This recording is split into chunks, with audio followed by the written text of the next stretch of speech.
সালাম জানাই। আসসালামু আলাইকুম ওয়া রাহমাতুল্লাহি ওয়া বারাকাতুহু।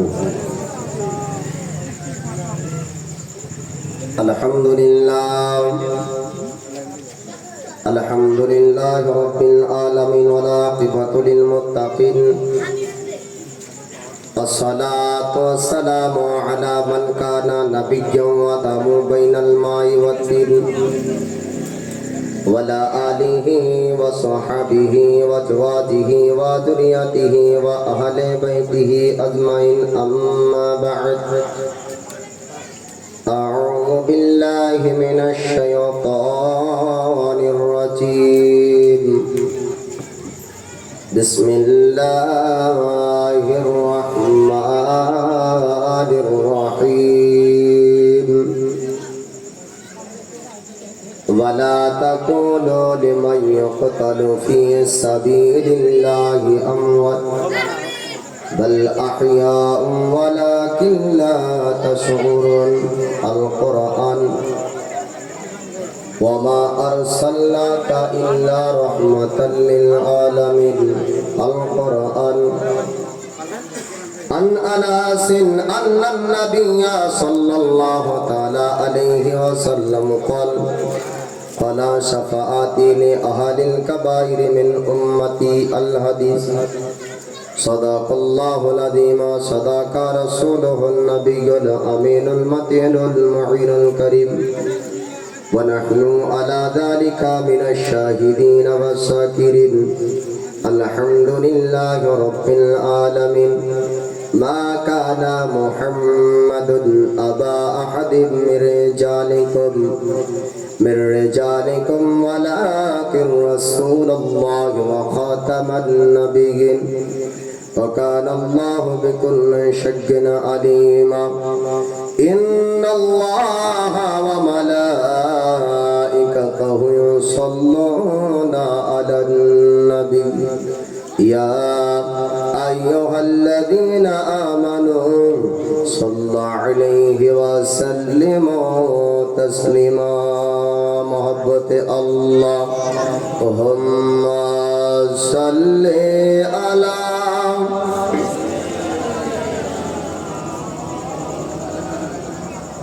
محمد وعلى آل سيدنا مولانا محمد صل على محمد.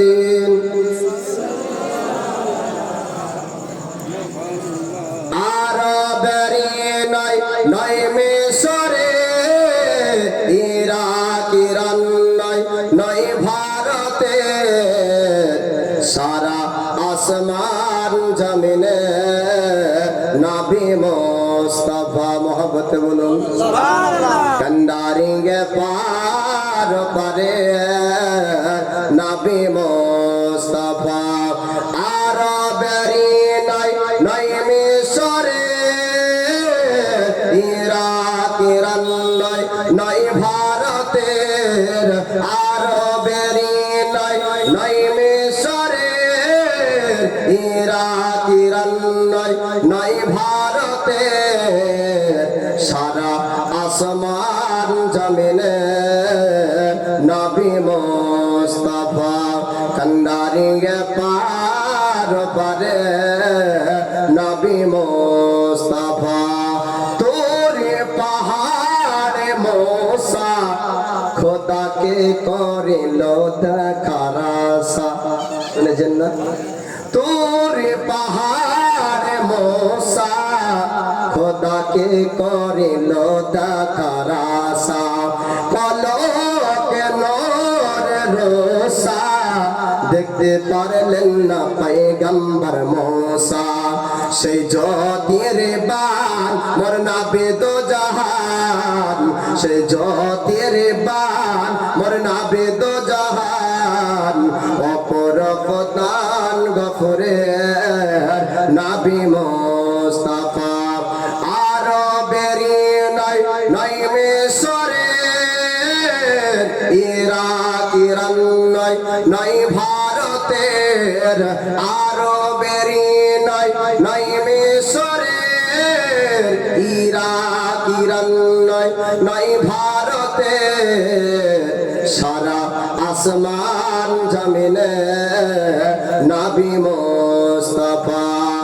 কুল আলামের তরে তুমি আনিলে এমনই पैगम, একবার জোরে বলুন সুবহানাল্লাহ।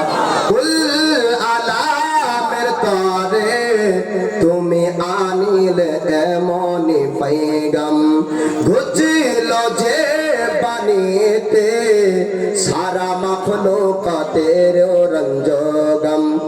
একই কালিমা সারা দুনিয়ায়, একই কালিমা সারা দুনিয়ায়, একে দিলে পাঁচ স্বর্গের নবী মুস্তাফা। আরবেরই নয়, নয় মিশরের, ইরাক ইরান নয়, নয় ভারতের, আরবেরই নয়, নয় মিশরের, ইরাক ইরান নয়, নয় ভারতের, সারা আসমান জমিনে নবী মুস্তাফা। कंडारिया पार पारे नबी मुस्ताफा। झड़े तूफान आसीबे भांगते मोर ईमानेर काचा घर। झड़े तूफान आसीबे भांगते मोर ईमानेर काचा घर। नम्रদের से आगन আবার আসিবে জ্বালাতে দেখা ঘর। রাখিও অটল বাঁধিও সে কল, রাখিও অটল বাঁধিও সে কল। ইমান সুন্নি সকলে নবী মুস্তাফা। कंडारिंगे पार परे नबी मुस्ताफा। আরবেরই নয়, নয় মিশরের, ইরাক ইরান নয়, নয় ভারতের, আরবেরই নয়, নয় মিশরের, ইরাক ইরান নয়, নয় ভারতের, সারা আসমান জমিনে নবী মুস্তাফা। আল্লাহুম্মা সাল্লি আলা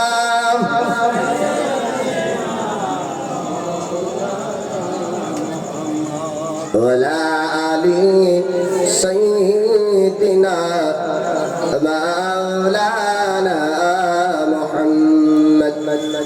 সাল্লি আলা মুহাম্মাদিন, সাল্লি আলা মুহাম্মদ। হরদম ज़बान से निकालो पाक नबी मोहम्मद। हरदम ज़बान से निकालो शफीआना मोहम्मद सल्लल्लाहु ताला अलैहि वसल्लम। अल्हम्दुलिल्लाह, যাবতীয় तारीफ ও প্রশংসা সে মহান আল্লাহর, যে মহান আল্লাহ সমস্ত মখলুকাতকে সৃষ্টি করে এই মানব জাতিকে আশরাফুল মখলুকাত করে মহান আল্লাহ পাক সৃষ্টি করেছেন। সে মহান আল্লাহর শুকরিয়া আদায় করি। সকলে পড়ুন আলহামদুলিল্লাহ। তিনার পরে পরে অগণিত দরুদ ও সালামের শান্তির ধারা বর্ষিত হোক, অর্পিত হোক, নাজিল হোক, অবতীর্ণ হোক নবীর ওপর। সকলে পড়ুন আল্লাহুম্মা আমিন। আমি অধম গুনাহগার পাপী আপনাদের কাছে লাউড স্পিকার ধরেছি। আমার পূর্বে আপনাদের ইমাম, আপনাদের পরিচিত বক্তা, যিনি বিভিন্ন জায়গায়, বিভিন্ন ডিস্ট্রিক্ট, বিভিন্ন জেলাতে জলসা করে থাকেন, মৌলানা গোলাম হায়দার রিজভী সাহেব, তিনি আলোচনা করছিলেন সৈয়দনা ইমামে হুসাইনের আলোচনা আপনারা শুনলেন। আমি অধম আমার জবান থেকেও আপনারা কিছুক্ষণ শুনবেন।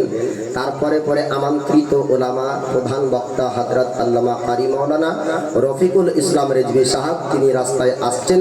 আমার পরবর্তীতে তিনি লাউড স্পিকার ধরবেন এবং আপনাদেরকে আলোচনা শোনাবেন। আল্লাহর পবিত্র কোরআন এই কালাম থেকে আয়াত তেলাওয়াত করেছি। আল্লাহ পাক বলেন, ওয়ালা তাকুলু লিমা ইউকতালু ফি সাবিলিল্লাহি আমওয়াত বাল আহইয়া ওয়ালাকিন লা তাশউরুন। আল্লাহ পাক বলেন, যারা আমার রাস্তায় শহীদ হয় তাদেরকে তোমরা মুর্দা মরা বলো না। আল্লাহ পাক বলেন, যারা আমার রাস্তায় শহীদ হয়ে যায়, শাহাদাত বরণ করে, তাদেরকে তোমরা মরা বলো না, তবে কি বলবে? আল্লাহ পাক বলছেন, তারা জিন্দা, তারা জীবিত, তোমাদের কাছে খবর নেই। আল্লাহ পাক বলেন, শহীদ সোহদারা জীবিত আছে, জিন্দা আছে, কিন্তু তোমরা তা জানো না।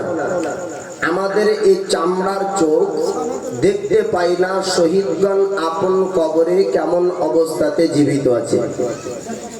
বাপ একটু কান দিবেন আর ধ্যান দিয়ে শুনবেন। সমাজকার সমাজ না ভি এক সমঝোতা হে। বুঝে বোঝাটাও একটা বুদ্ধি। যার মধ্যে বুদ্ধি নাই, জ্ঞান নাই, সে ব্যক্তি বুঝতেও পারবে না, নাকি? বোঝার জন্য বুদ্ধি লাগে। আপনার যদি বুঝতে হয় তাহলে আপনাকে জ্ঞান রাখতে হবে। অতএব আপনি আলোচনার দিকে ধ্যান দেবেন, তবে আলোচনা বুঝতে পারবেন, নচেত বুঝতে পারবেন না। যদি এখন বর্তমান সময়ের চাচা বয়োজ্যেষ্ঠ ব্যক্তিদেরকে যদি জিজ্ঞেস করা হয়, চাচা জালসা জুলুস কতদিন ধরে শুনেন, জীবনী আলোচনা কতদিন ধরে শুনছেন, তো বলে 20 বছর ধরে শুনি। বলে জীবন কি কিছু পরিবর্তন হলো? বলেন না, যাকার আমি তাই আছি। তাহলে বোঝা গেল শুনেছে বটে কিন্তু মানেনি, আমল করেনি। তো বাপ আমল করতে হবে, মানতে হবে আর বুঝতে হবে। আল্লাহ পাক বলছেন, শহীদগণ জীবিত, জিন্দা, আপন কবরে, তোমরা তা জানো না, তোমাদের কাছে খবর নাই। আল্লাহ এ কথা, এ আয়াত কেন অবতীর্ণ করলেন? কারণ হচ্ছে শহীদগণকে যেন জিন্দা হাওয়াতে কেউ অস্বীকার না করে। বলুন সুবহানাল্লাহ। শহীদগণকে জীবিত ভাবতে ইনকার অস্বীকার যেন কোনো ব্যক্তি না করে। তবে জীবিত তো বুঝলাম, কিন্তু কেমন জীবিত? জীবিত তো বুঝলাম, তবে কেমন জীবিত? আল্লাহর কোরআন উঠিয়ে দেখুন। আল্লাহ পাক বলেন, ওয়ালা তাহসাবান্নাল্লাযিনা কুতিলু ফি সাবিলিল্লাহি আমওয়াতান বাল আহইয়াউ ইনদা রাব্বিহিম ইরজান। আল্লাহ পাক বলেন, যারা আমার রাস্তায় শহীদ হয় তাদেরকে তোমরা মুর্দার সন্দেহ পর্যন্ত করো না। বুঝতে পারলেন? একবার আল্লাহ বলছেন, যারা আমার রাস্তায় শহীদ হয় তাদেরকে তোমরা মরা বলো না, তারা জীবিত, তোমরা জীবিত বিশ্বাস করো। এবার বিশ্বাসের মধ্যে তো কিছু কিঞ্চিত সন্দেহ হতে পারে, নাকি? এখান থেকেও আল্লাহ সাবধান হুঁশিয়ার করছেন, আমার রাস্তায় যারা শহীদ হয় তাদের সম্পর্কে তোমরা মুর্দার সন্দেহ পর্যন্ত করো না। তারা জিন্দা, তারা জীবিত, এবং আমি আল্লাহ তাদের কবরে রিজিক খাবার পর্যন্ত পৌঁছিয়ে দেব। শহীদগণদের কবরে আল্লাহ পাক বলছেন, আমি রিজিক দিই, খাবার দিই। আচ্ছা বলুন তো, আলোচনা জীবনী শুনবেন বা তখন আর এদিক ওদিক কথা যাবে না, টানার টান আলোচনা হবে। তবে একটু বুঝিয়ে দিই যে শহীদ সম্পর্কে আল্লাহ কি বলেছেন আর শহীদ সম্পর্কে আমরা কি ধারণা রাখি, শহীদ কেমন অবস্থায় জীবিত আছে, আমরা শহীদগণকে কেমন বিশ্বাস করি। তার জন্য আপনাদেরকে বলতে চাইবা, আল্লাহ বলছেন তারা জীবিত, কেবলমাত্র জীবিত না, তাদেরকে আল্লাহ খাবার পর্যন্ত দেয়। একজন মানুষ জীবিত থাকলেই খেতে পারে না বাবা, খেতে পারে? সব জীবিত মানুষ খেতে পারে না। দেখা গেল আপনি জীবিত আছেন কিন্তু ঘুমিয়ে গেছেন, আপনি খেতে পারবেন? খেতে পারবেন না। খাবার জন্য আপনাকে জাগতে হবে, জেগে থাকতে হবে। আর যদি কোনো ব্যক্তি মরেই যায়, আর মরা মানুষ খেতে পারবে না, নাকি? দেখা গেল কারো বাপ মারা গেল, আর যদি ওই মুহূর্তে বলে যে আব্বা মরে তো গেল, তো এক গ্লাস শরবত পান করো, তো গ্রামবাসী বলবে এর বাপের সঙ্গে মাথা খারাপ হয়েছে, ডক্টর বাড়ি নিয়ে যায়। বলবে না যে এতদিন জীবিত ছিল খেতে দেয়নি, আর মরার পরে বলে শরবত দিবে। তো এখান থেকে আমরা সমাজের যারা বুদ্ধি আছে, সামাজিক জ্ঞানী ব্যক্তি, তারা জানে যে খাবার জন্য জেগে থাকতে হবে। ঘুমিয়েও খাওয়া যায় না, মরাও খেতে পারে না। খেতে পারে তাজা ব্যক্তি এবং খেতে পারে জাগ্রত থাকা ব্যক্তি। এখান থেকে পরিষ্কার বোঝা যায় আল্লাহ যেহেতু খাবার দিচ্ছেন শহীদগণকে, তারা জিন্দাও আছেন, তারা জেগেও আছেন। বলুন সুবহানাল্লাহ। এবার শহীদ কারা? নবীর ইশক মহাব্বতে, নবীর প্রেম ভালোবাসাতে একাধিক নয়, শতাধিক নয়, হাজারো হাজার সাহাবায়ে কেরামগণ নিজের জীবনকে কোরবান করেছেন। বলুন সুবহানাল্লাহ।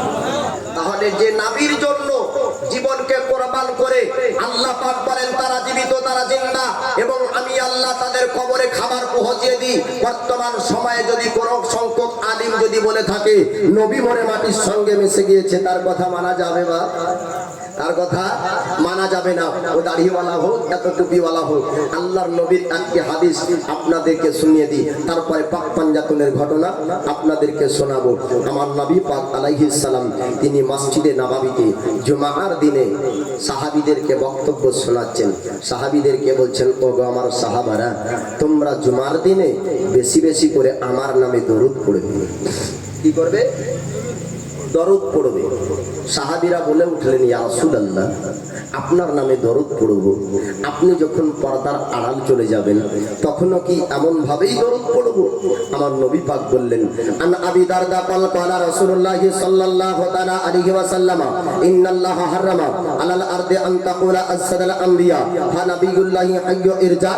আমার দয়ার নবী, মায়ার নবী, তিনি বললেন, নিশ্চয় অবশ্যই মাটির জন্য আল্লাহ পাক হারাম করে দিয়েছেন নবীগণের শরীরকে ভক্ষণ করা। বলেন সুবহানাল্লাহ। নবীগণের শরীরকে ভক্ষণ করা মাটির জন্য স্বয়ং আল্লাহ পাক হারাম করেছেন। আদম সাফিউল্লাহ থেকে আরম্ভ করে 1,24,000 মতান্তরে 2,24,000 নবীগণ তারা আপন কবর শরীফে শরীরে আপনার জীবিত আছেন। এটা আহলে সুন্নাত ওয়াল জামাতের বিশ্বাস এবং এটা হাদিস দ্বারা প্রমাণিত। এটা হাদিসে আছে এবং সুন্নি হানাফিদের এর উপর বিশ্বাস আছে। তো বাপ, আজকের আলোচনা শহীদে কারবালা, কারবালার জমিনে কি ঘটেছিল, কিভাবে কারবালার জং হলো, কিসের জন্যই বা কারবালার জং হলো। পাক পাঞ্জাতুন, পাক পাঞ্জাতুন কারা এটা শুনুন। পাক মানে হলো পবিত্র, পাঁচ মানে হলো পাঁচ, তান মানে হলো শরীর। 5 জনের শরীরকে বলা হয় পবিত্র শরীর। কোন কোন? নাবিয়ে পাক, আলিয়ে শেরে খোদা, ফাতিমা জাহরা, ইমামে হাসান ও ইমামে হুসাইন, এই 5 জনকে বলা হয় পাক পাঞ্জাতন। আর কারবালার জমিনে শাহাদাত বরণ করেছেন যিনি, তিনি হচ্ছেন সাইয়্যিদুনা ইমামে হুসাইন। তৎসহ 72 জন ব্যক্তি কারবালাতে শহীদ হয়েছেন। টোটাল কতজন? 72 জন ব্যক্তি। জান্নাত রানী ফাতিমা জাহরার সন্তান কয়টি ছিল শুনুন। 6টি সন্তান। কটা?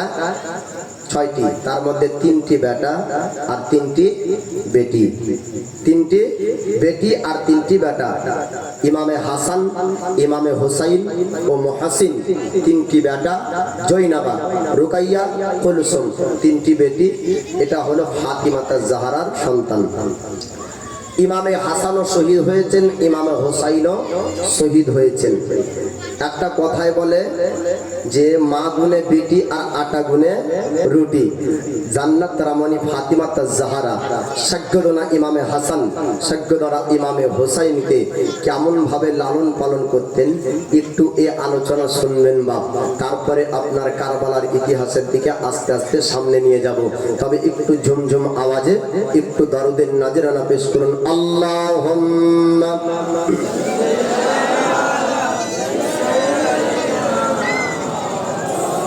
মাওলানা মুহাম্মদ ওয়ালা আলি সাইয়্যিদিনা মাওলানা মুহাম্মদ সাল্লি আলা মুহাম্মাদিন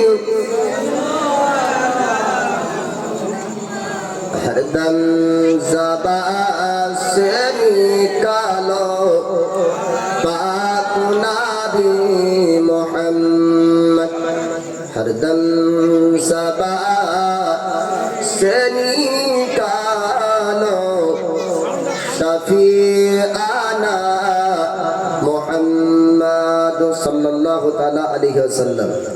ये फातिमा ज़हरा सैयदना इमामे হাসান ও হুসাইনকে যখন পরবরিশ করতেন, যখন লালন পালন করতেন, তো দোলনার উপর হাসান ও হুসাইন, ফাতিমা ज़हरा আল্লাহর পবিত্র কোরআন তেলাওয়াত করতেন, হাসান হুসাইনকে ঘুম দিতেন, আর দোলনা পিঠ দিয়ে দোলাতেন, জবানে কোরআন তেলাওয়াত আর স্মরণে আল্লাহকে স্মরণ করতেন, আর হাত দিয়ে ময়দা ছানতেন। তার নাম হলো ফাতিমা। বলুন সুবহানাল্লাহ। যে হাসান হুসাইন ঘুম যেতেন তো আল্লাহর পবিত্র কোরআন শুনে শুনে ঘুম যেতেন। সাইয়্যিদনা ইমাম হুসাইন কারবালার জমিনে শাহাদাত বরণ করবেন।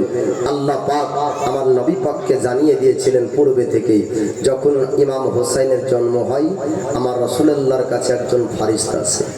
আল্লাহর ফারিস্তা আসার পরে বললেন, ইয়া রাসূলুল্লাহ, ইয়া হাবিবাল্লাহ, নবী গো, আপনার নাবাসা, আপনার বেটার জন্ম হয়েছে, আপনার নাতির জন্ম হয়েছে, এনার নাম হলো আপনার হোসাইন। তবে হোসাইনকে কারবালার জমিনে শাহাদাত বরণ করতে হবে, হক বাতিলের লড়াই হবে, একটা জং হবে, একটা যুদ্ধ হবে, আর যুদ্ধের ময়দানে আপনার নাবাসা হোসাইনকে শহীদ হতে হবে। আমার রাসূল পয়গম্বর আল্লাহর হাবিব উম্মতের দরদি নবী আমার, তিনি আপনাকে জিজ্ঞেস করলেন, ও আল্লাহর ফেরেশতা, ও জিবরিল আমিন, একটু জানিয়ে দাও আমার হোসেন কোন জায়গায় শহীদ হবে। আল্লাহর ফেরেশতা বলেছিলেন, ইয়া রাসূলুল্লাহ, ইয়া হাবিবাল্লাহ, ও আল্লাহর নবীজি, আপনি যদি জানতে চান, আপনি যদি দেখতে চান, ওই জায়গার মাটি আপনাকে দেখাবো। বলুন সুবহানাল্লাহ। রাসূলুল্লাহ আল্লাহর ফেরেশতা জিবরিল আমিন কি করলেন, আপনার চলে গেলেন কারবালার জমিনে, ইরাকের সরজমিনে। আসার পরে এক মুষ্টি মাটি আমার নবী পাকের কাছে দেওয়া হলো।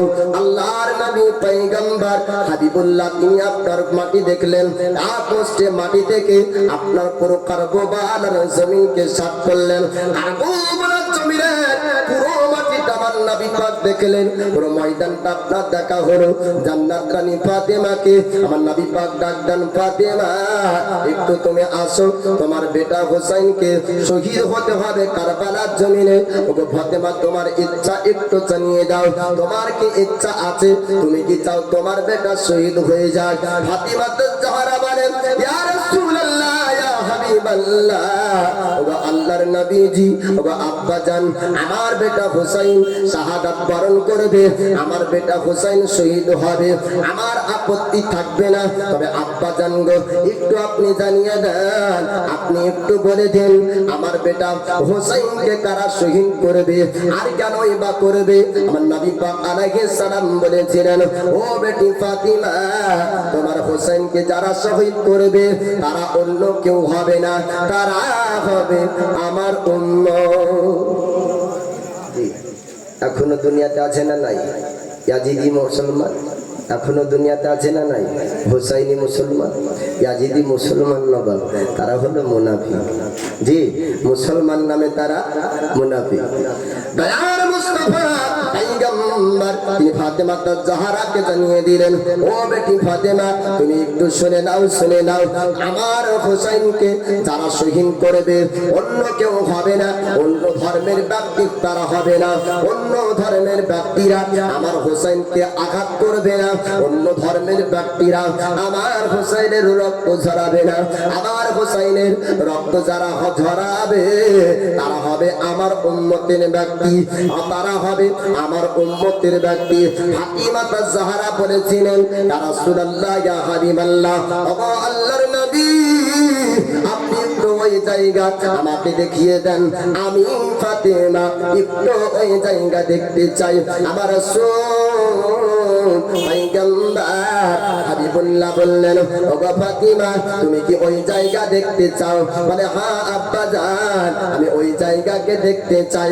জিবরিল আমিন যে মাটি এনেছিলেন, ওই মাটি থেকে পুরো কারবালার ময়দানকে সাফ করলেন। আমার রাসূলুল্লাহ বললেন, ওগো ফাতিমা, শোনো শোনো, এই জায়গাতে আমার বেটা, এই জায়গায় আমার নাবাসা হোসেন শাহাদাত বরণ করবে, এই মাটিতে একটি লড়াই হবে, এই মাটিতে এটা একটি যুদ্ধ হবে, হক বাতিলের যুদ্ধ হবে। ফাতিমাতুজ জাহরা তিনি বললেন আব্বাজান ওই জায়গাতে নির্দিষ্ট করে দেখিয়ে দেন যে জায়গাতে আমার বেটা থাকবে। আমার রাসূলুল্লাহ ফাতিমাতুজ জাহরাকে দেখিয়ে দিলেন, ওগো ফাতিমা কোন জায়গায় তোমার বেটা শহীদ হবে? আমার দয়ার মুস্তাফা ভবিষ্যৎবাণী করে সেই জায়গা দেখিয়ে দিলেন। বলুন সুবহানাল্লাহ। আল্লাহ পাক আল্লাহ তাআলা আমার নবী পাক আলাইহিস সালামকে গায়বের ক্ষমতা আল্লাহ দান করেছেন। ভবিষ্যতের কথা আমার নবী পাক বলতে পারতেন।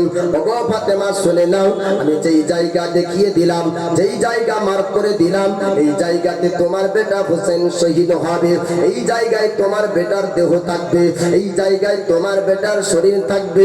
ফাতিমাতুজ জাহরা বললেন আব্বাজান আমি আসরা রাত্রিতে যাব, ওই জায়গায় একটু পরিষ্কার করব, ওই জায়গার ধুলা মাটি আমি হটিয়ে দেব, আমার বেটা হোসেনের শরীরে যেন আর ওই ধুলা মাটির যেন কষ্ট না হয়। বলুন সুবহানাল্লাহ। এইরকম ভাবে ফাতিমাতুজ জাহরা জেনেছিলেন সাইয়্যিদনা হোসেন আপনার শাহাদাত বরণ করবে। ফাতিমাতুজ জাহরা বললেন ইয়া রাসূলুল্লাহ ইয়া হাবিবাল্লাহ, ওগো নবীজি আপনি আমাকে জানিয়ে দেন, বলে দেন আমার হোসেন যখন শাহাদাত বরণ করবে, আমার বেটা যখন শহীদ হবে, আমি ফাতেমা তার কাছে কি সেই সময় থাকবো? আমার নবী পাক বললেন না না ও ফাতেমা তুমি থাকবে না। আমার ফাতেমাতুজ জাহরা জিজ্ঞেস করলেন ইয়া রাসূলুল্লাহ ইয়া হাবিবাল্লাহ, নবী গো ওগো আব্বাজান আপনি একটু জানিয়ে দেন ওই জায়গাতে কি আলী শেরে খোদা থাকবে, তার পিতা কি থাকবে? মানে না না আলী শেরে খোদা সেই জায়গায় থাকবে না। ওগো আব্বাজান আপনি একটু বলে দেন সেই জায়গায় আপনি কি উপস্থিত থাকবেন? আমার নবী পাক বললেন না না আমিও সেই জায়গায় থাকবো না, এমনকি তার বড় ভাই ইমামে হাসান পর্যন্ত থাকবে না। সবাই চলে যাবে, পরস্পর কেউ থাকবে না। হোসেন একা যাবে কারবালার জমিনে। ওগো ফাতেমা তবে চিন্তা করো না, আমার হোসেন কোনোদিন হকের কাছ থেকে পিছু পা হবে না। সাইয়্যিদনা ইমাম হাসান হোসেনকে আমার নবী পাক আলাইহিস সালাম এত আপনার ভালোবাসতে লাগলেন, এত আপনার ভালোবেসেছিলেন, যার জন্য আমার রাসূলুল্লাহ সাজদা পর্যন্ত লম্বা করে দিতেন। বলেন যার কারণে নবীর সাজদা লম্বা হয়ে যেত। দয়ার মুস্তাফা পয়গম্বর যখন কাঁধে আপনার সাজদা যখন চলে যেতেন, হাসান হোসেন ছুটতে লাগতেন, আর আসার পরে আমার নবীর কাঁধে আপনার চেপে যেত। আমার নবী পাক আলাইহিস সালাম সাজদাকে আপনার লম্বা করে দিতেন। ফাতিমা কখনো কখনো আপনার ডাকটুক করতেন, কখনো বকাঝকা করতেন। আমার নবী পাক বলেছিলেন ও ফাতিমা খবরদার খবরদার আমার নবাব হাসান হোসেনকে কিছু বলবে না। হাসান হোসেন দুঃখ পেলে আমি রাসূল আমি দুঃখ পাই, হাসান হোসেন কষ্ট পেলে আমি নবী কষ্ট পাই। ওগো ফাতিমা তুমি কি আমাকে কষ্ট দিতে চাও? ফাতিমাতুজ জাহরা বলেছিলেন ইয়া রাসূলুল্লাহ ইয়া হাবিবাল্লাহ, নবী গো আপনাকে আমি দুঃখ দিতে চাই না, আপনাকে আমি কষ্ট দিতে চাই না। বলে ওগো ফাতেমা আমায় যদি তুমি দুঃখ না দিতে চাও, আমায় যদি কষ্ট না দিতে চাও, আমার নবাসা হাসান হোসেন যেন কষ্ট না পায়। এবার আপনারা হয়তো বুঝলেন না ওগো মাওলানা কেনই বা পিঠে চাপতেন, কেনই বা কাঁধে চাপতেন, এর রহস্য এর কারণ কি? দয়ার পয়গম্বর মুস্তাফা ঈদ ময়দানে হাসান হোসেনকে নিয়ে যাবে। হাসান হোসেন বলতেছে অতক্ষণ পর্যন্ত ঈদ ময়দানে যাব না যতক্ষণ পর্যন্ত আমরা ঘোড়া না পাবো, যতক্ষণ পর্যন্ত সওয়ারি না পাবো। নানা যান আমরা দেখতে পাই রাস্তাতে আপন আপন পিতারা সন্তানদেরকে উঠে করে ঈদ ময়দান নিয়ে যায়, ঘোড়ায় করে নিয়ে যায়। আমরাও ঘোড়ায় চড়ে যেতে চাই, আমরাও উটের উপর যেতে চাই। আমার রাসূলুল্লাহর কাছে আপনার উট ঘোড়া উপস্থিত ছিল না। দয়ার পয়গম্বর হাবিবুল্লাহ উম্মতের দরদি নবী আমার তিনি বললেন, ওগো হাসান হোসেন শোনো না, তোমাদেরকে ঘোড়ায় করে নিয়ে যাব না, উঠে করে নিয়ে যাব না, তোমাদেরকে আমি রাসূল আমি দুই কাঁধে করে ঈদ ময়দান নিয়ে যাব। জোরে বলুন সুবহানাল্লাহ। দুই কাঁধেতে চেপে আছেন হাসান হোসেন, দুই কাঁধেতে চেপে আছেন হোসেন হাসান, ধীরে ধীরে চলেন নবী ঈদগাহর ময়দান। জোরে বলুন সুবহানাল্লাহ। দুই কাঁধেতে চেপে আছেন হোসেন হাসান, ধীরে ধীরে চলেন নবী ঈদগাহর ময়দান। পিতা আমার সেরে খোদা, মাতা জান্নাত রানী, নানা আমার কামলিওয়ালা মা কি মাদানি। একবার জোরে বলুন, মহাব্বতে বলুন ইয়া রাসূলুল্লাহ। পিতা আমার সেরে খোদা, মাতা জান্নাত রানী, নানা আমার কামলিওয়ালা মা কি মাদানি। লুটিতে পারবি না সান ইয়াজিদ মারওয়ান, ধীরে ধীরে চলেন নবী ঈদগাহর ময়দান। দুই কাঁধেতে চেপে আছেন হোসেন হাসান, ধীরে ধীরে চলেন নবী ঈদগাহর ময়দান। ফোরাত নদী বন্ধ করে মিলবে কি মনের আশা, 3 দিন কেন 7 দিন ধরে রাখবে তারা পিয়াসা। ফোরাত নদী বন্ধ করে মিলবে কি মনের আশা, 3 দিন কেন 7 দিন ধরে রাখবে তারা পিয়াসা। কারবালাতে শহীদ হয়ে, কারবালাতে শহীদ হয়ে বাঁচাবে ঈমান, ধীরে ধীরে চলেন নবী ঈদগাহর ময়দান। দুই কাঁধেতে চেপে আছেন হোসেন হাসান, ধীরে ধীরে চলেন নবী ঈদগাহর ময়দান। আল্লাহর নবী হাবিবুল্লাহ এবার দুই কাঁধে হাসান হোসেনকে আপনার নেবার পরে ঈদ ময়দান শুধু আপনার যাচ্ছেন, ওই সময়তে সাহাবীরা আপনার দেখার পরে কান্নায় ভেঙে পড়লেন। ঈদ ময়দান থেকে কান্নার আওয়াজ আসতে লাগলো। আপনার কান্নার আওয়াজ নবী পাকের আপনার কান মোবারক পর্যন্ত আসলো। দয়ার নবী পয়গম্বর হাবিবুল্লাহ উম্মতের দরদি নবী আমার সাহাবীদেরকে বললেন, ও আমার সাহাবীরা, তোমরা কান্নায় কেন ভেঙে পড়ো? তোমাদের কান্নার কারণ একটু জানিয়ে দাও। সাহাবীরা বললেন, ইয়া রাসূলুল্লাহ, ইয়া হাবিবাল্লাহ, নবী গো, আপনার জন্য কান্না করেছে।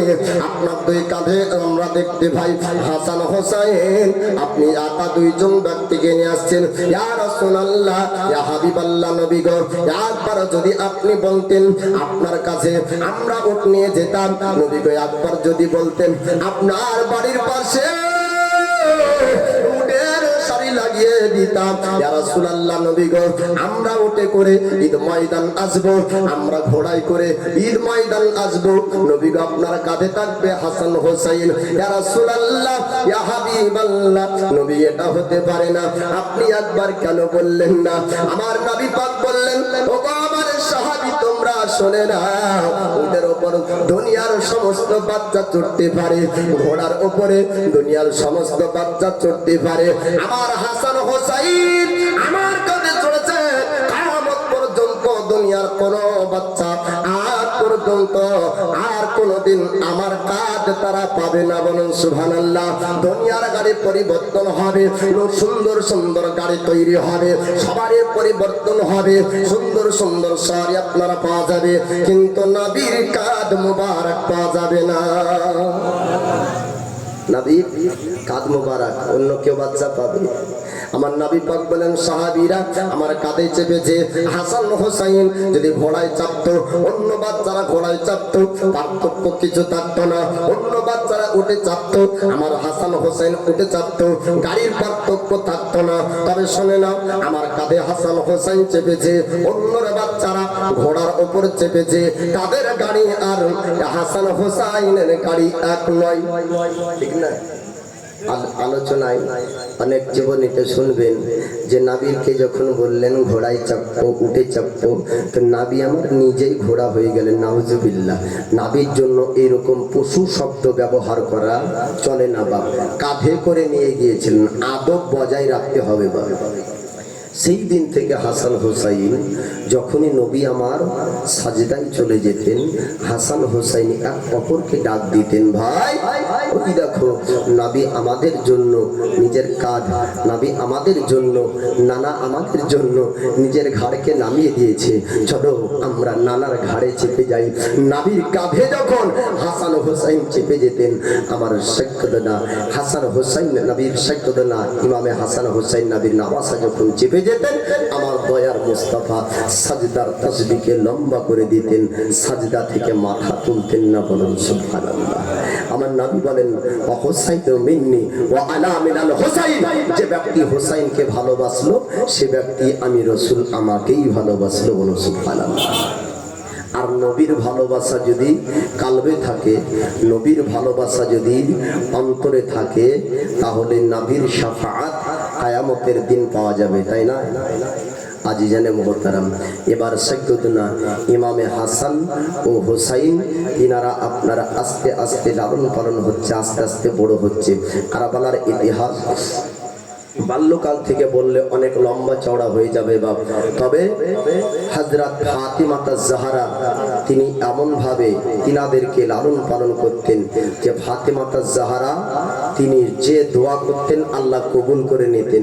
ফাতিমা জাহরা হযরত আলীকে একদিন বলেন, ও স্বামী যান, আপনি একটু আমার ওসিয়ত আপনি মানবেন। বলে কি? আমি যখন মরে যাব তারপরে আপনি হাসান হোসাইনের দেখভালটা ভালো করে করবেন, এমনটা যেন না হয় অন্য বিবাহ করে আমার সন্তানের খেয়াল করবেন না, এমনটা যেন না হয়। বলে ফাতেমা জাহরা এই ওসিয়ত কেন করলেন? উনি কি জানতেন যে তার মওতটা কখন হবে? বলে হ্যাঁ জানতেন। বলে কিভাবে? আমার দয়ার নবী মায়ার নবী তিনার ইন্তেকালের পূর্বে ফাতিমা জাহরাকে বলে গিয়েছিলেন, ওগো ফাতিমা, আমার 6 মাস পরে তোমারও ইন্তেকাল হবে। ফাতেমা নির্দিষ্ট তারিখ দিন জানতেন। তো সৈয়দনা ইমামে হাসান আর সৈয়দনা ইমামে হুসাইনের শহীদের আলোচনা আস্তে আস্তে আপনারা শুনতে পাবেন। তবে আপনার কারবালার যুদ্ধের কারণটা একটু আপনাদেরকে শুনিয়ে দিই। কারবালার যুদ্ধ আপনার হক বাতিলের যুদ্ধ হবে, হক বাতিলের যুদ্ধ আপনার হবে। আল্লাহ পাক আল্লাহ তাআলা হকের সঙ্গে সব সময় আছে, জোরে বলুন সুবহানাল্লাহ। আল্লাহর কোরআন উঠিয়ে দেখুন, আল্লাহ পাক বলেন, কুল জাআল হাক্কা ওয়া জাহাকাল বাতিল ইন্নাল বাতিলা কানা যাহুকা। আল্লাহ পাক বলেন, কুল হে নবী আপনি বলেন, হক এসেছে বাতিল মিটে গিয়েছে, আর বাতিলরা মিটারি ছিল, বাতিল মিটারি ছিল। আল্লাহ পাক আল্লাহ তাআলা হকের সঙ্গে আপনার থাকবে। সৈয়দনা ইমাম হুসাইন আপনার হকের মধ্যে, ইয়াজিদ আপনার বাতিলের মধ্যে। ইয়াজিদ আপনার দাবি করত সে আপনার উম্মতে মুহাম্মাদি, ইয়াজিদ আপনার দাবি করত সেই ব্যক্তি আপনার মুসলমান, ইয়াজিদ আপনার দাবি করত সে হলো নবীর আপনার উম্মত। ইয়াজিদের আপনার কি চক্রান্ত ছিল? ইয়াজিদ ভুল পথের মধ্যে কেন ছিল? আপনার আলোচনাতে শুনতে পাবেন। বাপ আমার ইমাম হাসানের জন্য আমার দয়ার পয়গম্বর বলেছিলেন, এই ইমামে হাসান একটি আমার উম্মতের বড় ঝামেলার মীমাংসা করবে। সৈয়দনা ইমাম হাসান তিনি আপনার কি করেছিলেন? ইসলামের সিংহাসন আলী ছেড়ে খোদার কাছ থেকে ইমামে হাসান যখন আপনার পেয়েছিলেন, আমার রাসূল পাকের পরে আবু বকর সিদ্দিক, তারপরে ওমর ফারুক, তারপরে উসমান গনি, তারপরে হযরত আলী, তারপরে আপনার ইমামে হাসান।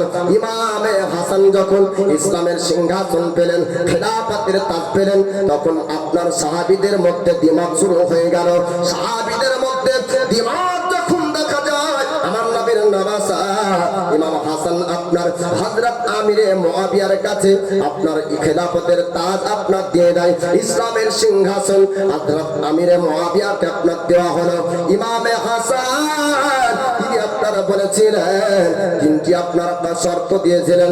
1 নম্বর শর্ত হলো যে 1 নম্বর শর্ত দেওয়া হয়েছিল যে ইসলামের যত আপনার ঋণ আছে সিংহাসন পার পরে আমিরে মুআবিয়াকে ঋণ পরিশোধ করতে হবে।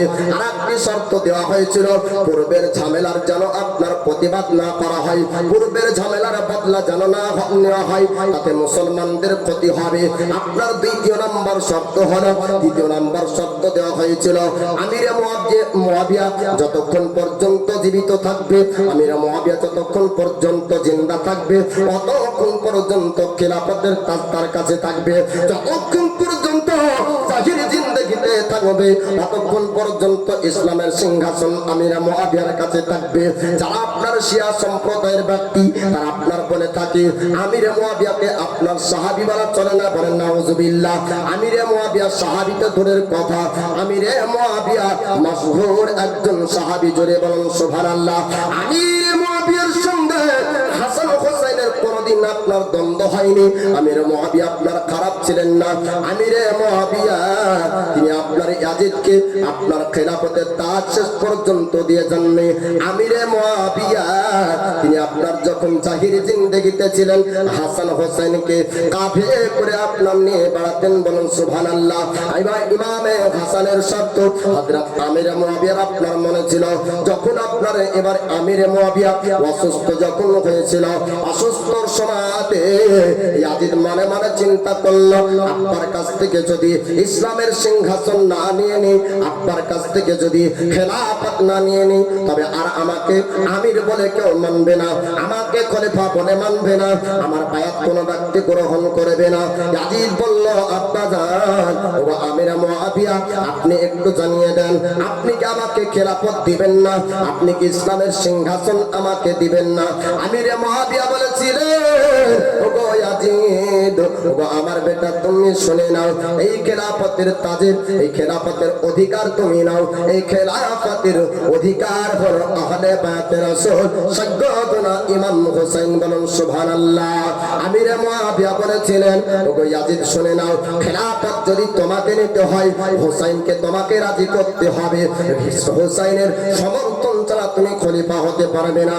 হুসাইন যদি তোমাকে সমর্থন করে তবে তুমি আমির হতে পারবে। হুসাইন যদি তোমাকে সমর্থন করে তবে তুমি বায়াত প্রচার করতে পারবে।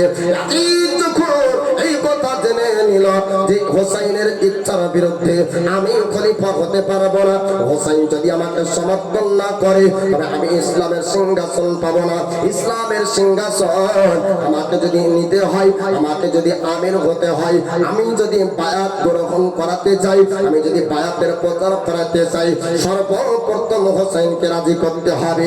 আস্তে আস্তে আমিরে মুআবিয়া শরীর অসুস্থ বেড়ে গেল, মওতের মুখোমুখি হয়ে যায়। ইয়াজিদ একটা মিটিং করলো, একটা কনফারেন্স করলো, একটা মানুষকে সমস্ত মানুষকে ডাক দিল, একটা জরুরি মিটিং হলো, গোপনীয় মিটিং।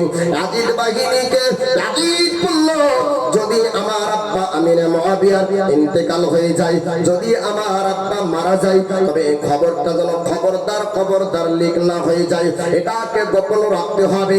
আর এটা যদি গোপন না থাকে আর মানুষ যদি জেনে নাই, মানুষ যদি বুঝে নাই আমার আব্বা আমিরে মুআবিয়ার ইন্তেকাল হয়ে গিয়েছে, তবে আমাকে আর মানবে না। হুসাইনকে তারা আমির বলে মানবে, হুসাইনকে তারা মানবে, হুসাইনের কাছ থেকে বায়াত তারা নেবে, হুসাইন বায়াত প্রচার শুরু করবে। না না এমনটা যেন না হয়ে যায়। জরুরি মিটিং তাদের হয়ে গেল। আপনার কিছুদিন পর দেখা গেল ইয়াজিদের আপনার আব্বা আমিরে মুআবিয়া নবী পাকের সাহাবা আমিরে মুআবিয়ার ইন্তেকাল যখন হলো, ইয়াজিদ আপনার গোপন রেখে দিল, আব্বার লাশকে তারা লুকিয়ে দিল। ইয়াজিদ আপনার প্রকাশ করলো না আর আব্বার ইন্তেকাল হয়েছে, আমিরে মুআবিয়ার ইন্তেকাল হয়েছে, এটা আপনার মানুষকে জানতে দিল না। মদিনা শরীফে হুসাইনের কাছে আপনার চিঠি পাঠালো, হুসাইনকে ডাক দেওয়া হলো, হুসাইন আমার বাড়িতে আপনার দাওয়াত থাকলো, আপনাকে আসতে হবে। সাইয়্যিদুনা হুসাইন তিনি আপনার আসলেন না। যখন আবার চিঠি পাঠানো হলো তবু আপনার আসলেন না। এত বারবার যখন ডাক দিচ্ছেন সাইয়্যিদুনা ইমাম হুসাইন ইয়াজিদের কাছে আপনার আসলেন। ইয়াজিদকে জিজ্ঞেস করেছিলেন ওগো ইয়াজিদ কেন আমাকে ডাক দিয়েছো একটু জানিয়ে দাও। ইয়াজিদ বলল হুসাইন আপনাকে ডাকার উদ্দেশ্য হলো আমি আমির হতে চাই, আমি খলিফা হতে যাই। আপনি কি আমাকে সমর্থন করবেন না? আপনি কি আমাকে মানবেন না? আপনি কি আমার বায়াত গ্রহণ করবেন না? আমার নবীর নামাসা সাইয়্যিদুনা ইমাম হুসাইন তিনি আপনার বলেছিলেন না না আমি একজন গোমরাহকে কখনোই হক বলে মানব না। জোরে বলুন ইয়াজিদ একটা পাপী ব্যক্তি, গুমরাহ ব্যক্তি, ফাসিক ব্যক্তি। এই গুমরাহকে, ফাসিককে, পথভ্রষ্টকে সাজ্জুদনা ইমামে হোসাইন হক বলে মানতে পারেন না। জোরে বলুন সুবহানাল্লাহ। ইয়াজিদ এবার চিন্তা করল, যদি হোসাইন না মেনে নেয়, তবে হোসাইন যদি না সমর্থন করে আর বাইরে যদি এলান করে দেয়, তবে বাইরের মানুষ আর মানবে না, আমার বায়াত গ্রহণ করবে না, আমার বায়াত প্রচার আর বন্ধ হয়ে যাবে। ইয়াজিদ বলল, আমার বায়াতটা আপনি গ্রহণ করে নিন, আপনাকে সম্মানের জায়গায় রাখবো। আপনি বায়াতটা গ্রহণ করে নেন, আপনাকে সম্মানের জায়গায় বসাবো। সাইয়্যিদুনা হোসাইন তিনি আপনার বলেছিলেন, না না, আমি আপনাকে মানতে পারবো না, আপনাকে হক করে মানবো না, যেহেতু আপনি একটা গুমরাহ, গুমরাহকে সাইয়্যিদুনা হোসাইন আপনার মানতে পারলেন না, সাইয়্যিদুনা হোসাইন আপনার মানলেন না। এবার খেলাফতের তাজটা দেখুন, খেলাফতের সিলসিলা আমির মুআবিয়া থেকে আপনার বন্ধ হয়েছে। ইমামে হোসাইনকে আপনার খেলাফতের তাজ আমির মুআবিয়া দিয়ে যাননি, খেলাফতের তাজ ইয়াজিদকে আপনার দিয়ে যাননি, খেলাফত ওই পর্যন্ত আপনার রয়েছে। সাইয়্যিদুনা হোসাইন সোনার মদিনায় আবার আপনার চলে গেলেন। এবার কুফাবাসীরা সোনার মদিনাতে এক নয় দুই নয় বেশ আপনার শতাধিক চিঠি পাঠাতে শুরু করলো। চিঠির মাধ্যমে লেখা ছিল, চিঠিতে আপনার লেখা ছিল, হুজুর আপনি কুফার জমিনে আসুন, আপনার হাত থেকে আমরা বায়াত নিতে চাই, আপনাকে আমরা আমির বলে মানব, আপনাকে বাদশা বলে মানব, আপনাকে ইসলামের সিংহাসন দেওয়া হবে। হুজুর আপনি একটু মদিনা থেকে আমাদের কুফার জমিনে আসুন। কুফাবাসীরা ধোঁকা দিয়ে আপনার ডেকেছিল না, অনেক গজলে আপনার শুনেছেন, কুফাবাসীরা আপনার ধোঁকা দিয়ে ডাকলো, ডাকার সময় আপনার ধোঁকা ছিল না, পরবর্তীতে আপনার ধোঁকা হবে। আলোচনাটা একটু মন দিয়ে শুনবেন বা। সাইয়্যিদুনা হোসাইন চিঠি পার করে কুফায় যাওয়ার আপনার সিদ্ধান্ত নিলেন না। এবার কুফাবাসীর মধ্যে একটা কাফেলা গেল সোনার মদিনা পর্যন্ত। মদিনায় যাবার পরে রাসূলুল্লাহর কাছে সাক্ষাৎ করে, আল্লাহর নবীর কাছে আপনার ডাইরেক্ট কথাবার্তা বলতে শুরু করলো। কুফাবাসীরা বলল, হুজুর আপনাকে যেতে হবে কুফার জমিনে, আপনি যদি কুফায় না যান তবে ইবনে জিয়াদকে গভর্নর বানিয়েছে, ইবনে জিয়াদকে ইয়াজিদ পাঠিয়েছে, ইয়াজিদের পক্ষ থেকে বায়াত প্রচার হচ্ছে। ইয়াজিদ সম্পর্কে আমরা কুফাবাসীরা জানি, ইয়াজিদ হকের উপর নাই, ইয়াজিদ আছে বাতিলের মধ্যে। ইয়াজিদকে কুফাবাসীর মানুষ মানবে না। কুফাবাসীরা বলছে, সাইয়্যিদুনা হোসাইনকে, হুজুর গো আপনি সোনার মদিনা থেকে একটু কুফায় চলুন, কুফায় যদি আপনি না যান তবে ইয়াজিদের বায়াত প্রচার হয়ে যাবে, আপনি যদি কুফায় না যান তবে ইয়াজিদকে হক বলে তারা মেনে নেবে। হুজুর গো আপনি একটু কুফায় চলুন, আপনার হাত থেকে আমরা বায়াত নিতে চাই। সাইয়্যিদুনা হোসাইন এবার সোনার মদিনায় যাবার সিদ্ধান্ত নিলেন যে এক নয় দুই নয় শতাধিক চিঠি আমার কাছে এসেছে, আমি যদি এবার মদিনা থেকে কুফার জমিন না যাই, ইয়াজিদকে তারা হক বলবে, ইয়াজিদের হাতে বায়াত গ্রহণ করবে, আর ইয়াজিদের হাতে যদি তারা বায়াত গ্রহণ করে নেয় তবে তাই হব আমি। যেহেতু তারা আমার কাছে চিঠি পাঠিয়েছে, নবীর রাবাসা আহলে বায়াতদেরকে ডাক দিলেন, আহলে বায়াতদেরকে ডাক দেওয়া হলো। সাইয়্যিদুনা হোসাইন বললেন, আমাকে সোনার মদিনা থেকে কুফা জমিন যেতে হবে, আমাকে কুফায় রওনা হতে হবে। এবার ইমাম হোসাইনের কথা শুনে আহলে বায়াতের ব্যক্তিরা আপনার বলেছিলেন, হুজুর আপনি খবরদার খবরদার, কুফা মানুষের কথা আপনি বিশ্বাস করবেন না, কুফার মানুষের কথা আপনি মানবেন না। হুজুর ওই কুফাবাসীরা ধোঁকা দিয়ে আপনার আব্বা আনিসের খোদাকে কষ্ট দিয়েছিল। হুজুর আপনি কুফায় যাবেন না, আপনি মদিনা শরীফে থাকুন। আপনার হোসাইন বললেন, ও আহলে বায়াতের ব্যক্তি, ও আমার বংশের মানুষেরা, আমি যদি কুফায় না যাই তবে ইয়াজিদের বায়াত গ্রহণ করে নিবে, ইয়াজিদকে হক মানবে, ইয়াজিদের কথা তারা শুনবে, ইয়াজিদের নেতৃত্ব ওখানে চলবে। আপনার সাইয়্যিদুনা হোসাইনের কথা শোনার পরে একজন ব্যক্তি খাড়া হয়ে গেলেন, একজন ব্যক্তি ব্যক্তি দাঁড়িয়ে যান। ওই ব্যক্তি বললেন, হুজুর গো, আপনি আমাকে পাঠিয়ে দেন। ওই ব্যক্তি হলেন ইমাম মুসলিম। জোরে বলুন। ইমাম মুসলিম বললেন, হুজুর আপনি আমাকে পাঠিয়ে দেন কুফার জমিনে, আমরা কুফায় যাব। আমি যাবার পরে কুফার পরিস্থিতিটা একটু দেখব। কুফার পরিস্থিতি যদি ভালো হয় তবে আপনি সোনার মদিনা থেকে কুফায় যাবে।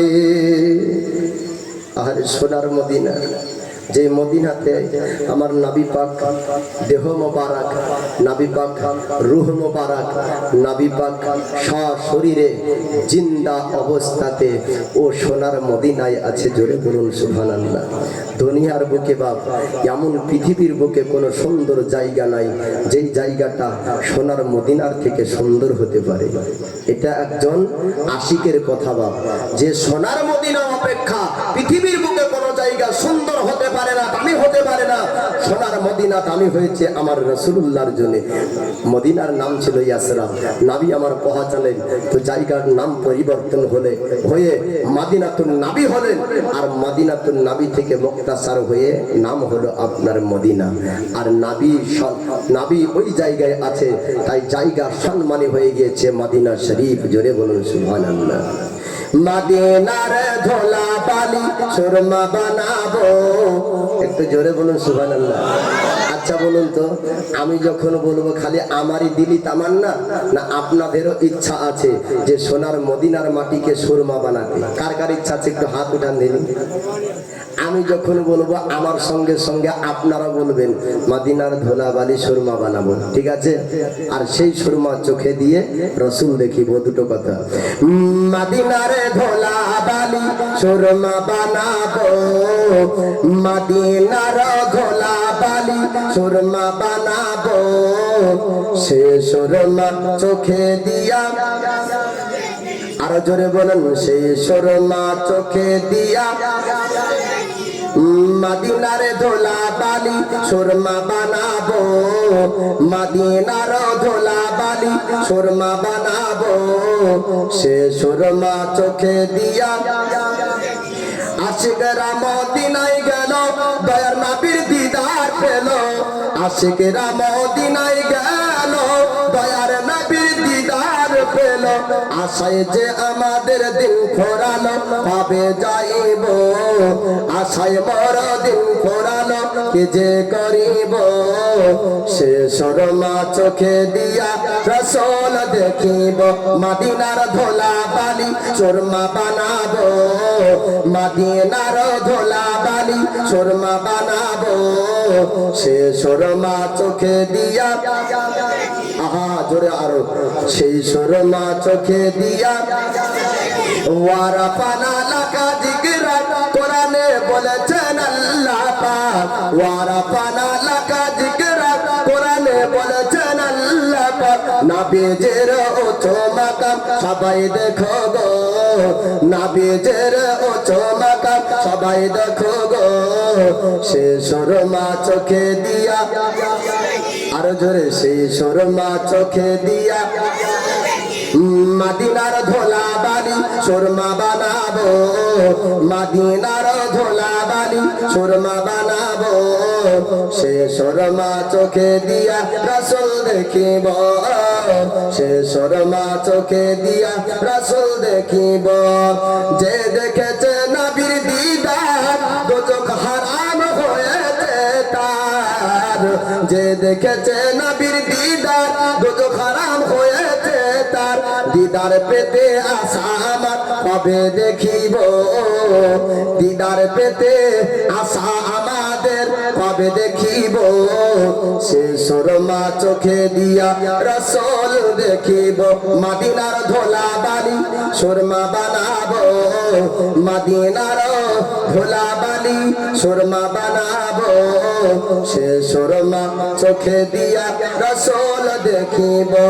তোমরা যারা যাও মদিনায় আমার সালাম দিও রোজায়, তোমরা যারা যাও মদিনায়, তোমরা যারা যাও মদিনায় আমার সালাম দিও রোজায়। জিজ্ঞাসিও নবীজিকে আমরা কবে যাইব, জিজ্ঞাসিও নবীজিকে আমরা তবে যাইব, সে সুরমা চোখে দিয়া রাসূল দেখিব। মদিনার ধোলা বালি সুরমা বানাবো, মদিনার ধোলা বালি সুরমা বানাবো, সে সুরমা চোখে দিয়া রাসূল দেখিব। সাইয়্যিদনা হাসান ও আপনার সাইয়্যিদনা ইমামে হুসাইন এবার সোনার মদিনা থেকে আপনার কুফার জমিনে আসবে। ইমামে হোসেন আপনার বললেন, ও আমার বংশের মানুষেরা, তোমরা একটু শুনে নাও, আমাকে মদিনা থেকে আমাকে কুফার জমিন যেতে হবে। আমি যদি কুফায় না যাই তবে ইয়াজিদকে হক বলে মানবে, ইয়াজিদের বায়াত প্রচারক হবে, ইয়াজিদের বায়াতকে গ্রহণ করে নেবে। ইমাম মুসলিম বললেন, ও গো ভাই, আপনি শুনুন, আপনি যাবেন না, আমাকে একটু পাঠিয়ে দেন, আমি কুফার পরিস্থিতিটা দেখব। কুফার মানুষ সত্যি আপনাকে কেন ডাকছে? আপনাকে যদি সত্যি তারা বায়াত গ্রহণ করার জন্য ডাকে, হুজুর আমি আপনাকে চিঠি লিখব, আমার চিঠি পড়ার পরে আপনি মদিনা শরীফ থেকে রওনা হবেন। যতক্ষণ পর্যন্ত আমার চিঠি আপনি পাবেন না, ততক্ষণ পর্যন্ত আপনি সোনার মদিনা ছাড়বেন না। হুজুর আমাকে একটু আপনি পাঠিয়ে দেন। ইমাম মুসলিমকে এবার কুফার জমিনে আপনার পাঠানো হলো। সাইয়্যিদনা হুসাইন আপনার বললেন, ওগো মুসলিম, তুমি কুফার জমিনে চলে যাও, আমার পক্ষ থেকে বায়াত প্রচার করবে। মানুষ যদি আমার বায়াত গ্রহণ করে নাই, মানুষ যদি আমার বায়াতকে স্বীকার করে নাই, তবে তুমি একটা চিঠি লিখবে, তোমার হাতের চিঠি আমি পড়ব, তারপর আমি মদিনা থেকে রওনা হব। ইমাম মুসলিম কি করলেন? এবার দুইজন সন্তানকে নিয়ে মোহাম্মদ আর ইব্রাহিমকে নেওয়ার পর আপনার রওনা হয়ে গেলেন সোনার মদিনা থেকে। আপনার কুফার জমিনে আসলেন। কুফাবাসীদের আপনার পরিস্থিতি দেখতে পেলেন। কুফাবাসীরা সত্যি আমার ইমাম হোসেনের বায়াতকে গ্রহণ করার জন্য চিঠির মাধ্যমে হোসেনকে আপনার ডাক দিয়েছিলেন। কুফাবাসীরা ইমাম মুসলিমের কাছে আপনার সাক্ষাৎ করতে আসলেন। সাক্ষাৎ করতে আসার পরে বায়াত আপনার গ্রহণ করতে শুরু করলেন। বায়াত প্রচার হতে লাগলো, মানুষ আপনার মুসলমান হতে লাগলো। সংখ্যায় এক নয়, দুই নয়, আপনার শতাধিক, এক দুই নয়, 20,000 ব্যক্তি আপনার বায়াত প্রচার গ্রহণ করেছিল। বলুন সুবহানাল্লাহ। 20,000 ব্যক্তি বায়াত আপনার গ্রহণ করল। এবার ইমাম মুসলিম করলেন কি, আপনার ব্যক্তির বাড়িতে, কাজী সাহেবের বাড়িতে দুই সন্তান আপনার মোহাম্মদ আর ইব্রাহিমকে রাখলেন। রাখার পরে আপনার বায়াতের প্রচার যখন মানুষ গ্রহণ করলো, একটা চিঠি লিখলেন। ইমাম মুসলিম আপনার চিঠি লিখলেন সোনার মদিনায়। আপনার চিঠিটা আপনার চলে গেল সাইয়্যিদনা হুসাইন। চিঠিটা আপনার পড়ার পর এবার আপনি বায়াতের ব্যক্তিদেরকে, বংশের মানুষদেরকে আপনার ডাক দিয়েছিলেন আর বলেছিলেন, ও আমার বংশের মানুষেরা, ও কাসিম তুমি শোনো, আমাদেরকে সোনার মদিনা থেকে রওনা হতে হবে, আমাদেরকে যেতে হবে কুফার জমিনে। তো তোমরা সবাই রেডি হয়ে যাও। এইদিকে হোসাইন মদিনা থেকে আপনার কুফা আসার জন্য প্রস্তুতি নিচ্ছেন। আর ইবনে জিয়াদ গভর্নর আপনার কুফা থেকে খবর পাঠিয়ে দিল ইয়াজিদ পর্যন্ত। ইয়াজিদের কাছে চিঠি পাঠানো হলো। ইয়াজিদকে চিঠি লিখলো, মানে ইয়াজিদকে বলল, হুজুর গো, আপনার বায়াত আর চলবে না কুফার জমিনে। মানে এক নয়, দুই নয়, 20,000 ব্যক্তিরা হোসাইনকে আপনার মেনে নিয়েছে। বলুন সুবহানাল্লাহ। ইয়াজিদ বলল, আবু ইবনে জিয়াদ, ইমাম মুসলিম যে হোসাইনের পক্ষ থেকে বাদ প্রচার করে, ইমাম মুসলিমকে গ্রেফতার করো, ইমাম মুসলিমকে মারধর করো, ইমাম মুসলিমকে অত্যাচার করো, ইমাম মুসলিমকে বলো ঈদের বাদ যদি প্রচার করে তবে ইমাম মুসলিমকে দৌলত দেওয়া হবে, মাল দেওয়া হবে, টাকা পয়সা দেওয়া হবে, ইমাম মুসলিমকে ধনী বানিয়ে দিব, ইমাম মুসলিমকে টাকা পয়সা দেওয়া হবে। এবার ইবনে জিয়াদ আপনার সেনাবাহিনীদেরকে বলল, ও সেনাবাহিনীরা, তোমরা একটু কুফার জমিন দেখে নাও, ইমাম মুসলিমকে কোথায় পাওয়া যাবে। মদিনা থেকে আসা ব্যক্তি ইমাম মুসলিমকে গ্রেফতার করতে হবে, ইমাম মুসলিমকে ধরতে হবে। আর ইমাম মুসলিমকে জিজ্ঞেস করো যে ইয়াজিদের বায়াতকে প্রচার করবে কিনা। ইমাম মুসলিমকে ইবনে জিয়াদের আপনার সেনাবাহিনীরা তারা ইমাম মুসলিমকে খোঁজ করতে শুরু করলো। চতুর্দিকে সেনা আর আপনার ঘোড়ায় করে টমটম করে ছুটতেছে। যেখানে ইমাম মুসলিমকে পাওয়া যাবে ওই জায়গাতে তারা গ্রেফতার করবে। চতুর্দিক দিয়ে তারা আপনার দেখতে দেখতে ইমাম মুসলিমকে আপনার পাওয়া গেল। ইমাম মুসলিমকে ধরার পরে জিজ্ঞেস করলেন, ওগো ইমাম মুসলিম শোনেন শোনেন, আপনি নাকি সোনার মদিনা থেকে কুফার জমিন এসেছেন? বলে হ্যাঁ হ্যাঁ, আমি মদিনা থেকে আমি কুফার জমিন এসেছি ইমাম হুসাইনের পায়াত প্রচার করার জন্য। ইমাম হুসাইনের পায়াত আজ কুফার মানুষেরা আপনার গ্রহণ করে নিয়েছে। আজ কুফায় আসবে হুসাইন।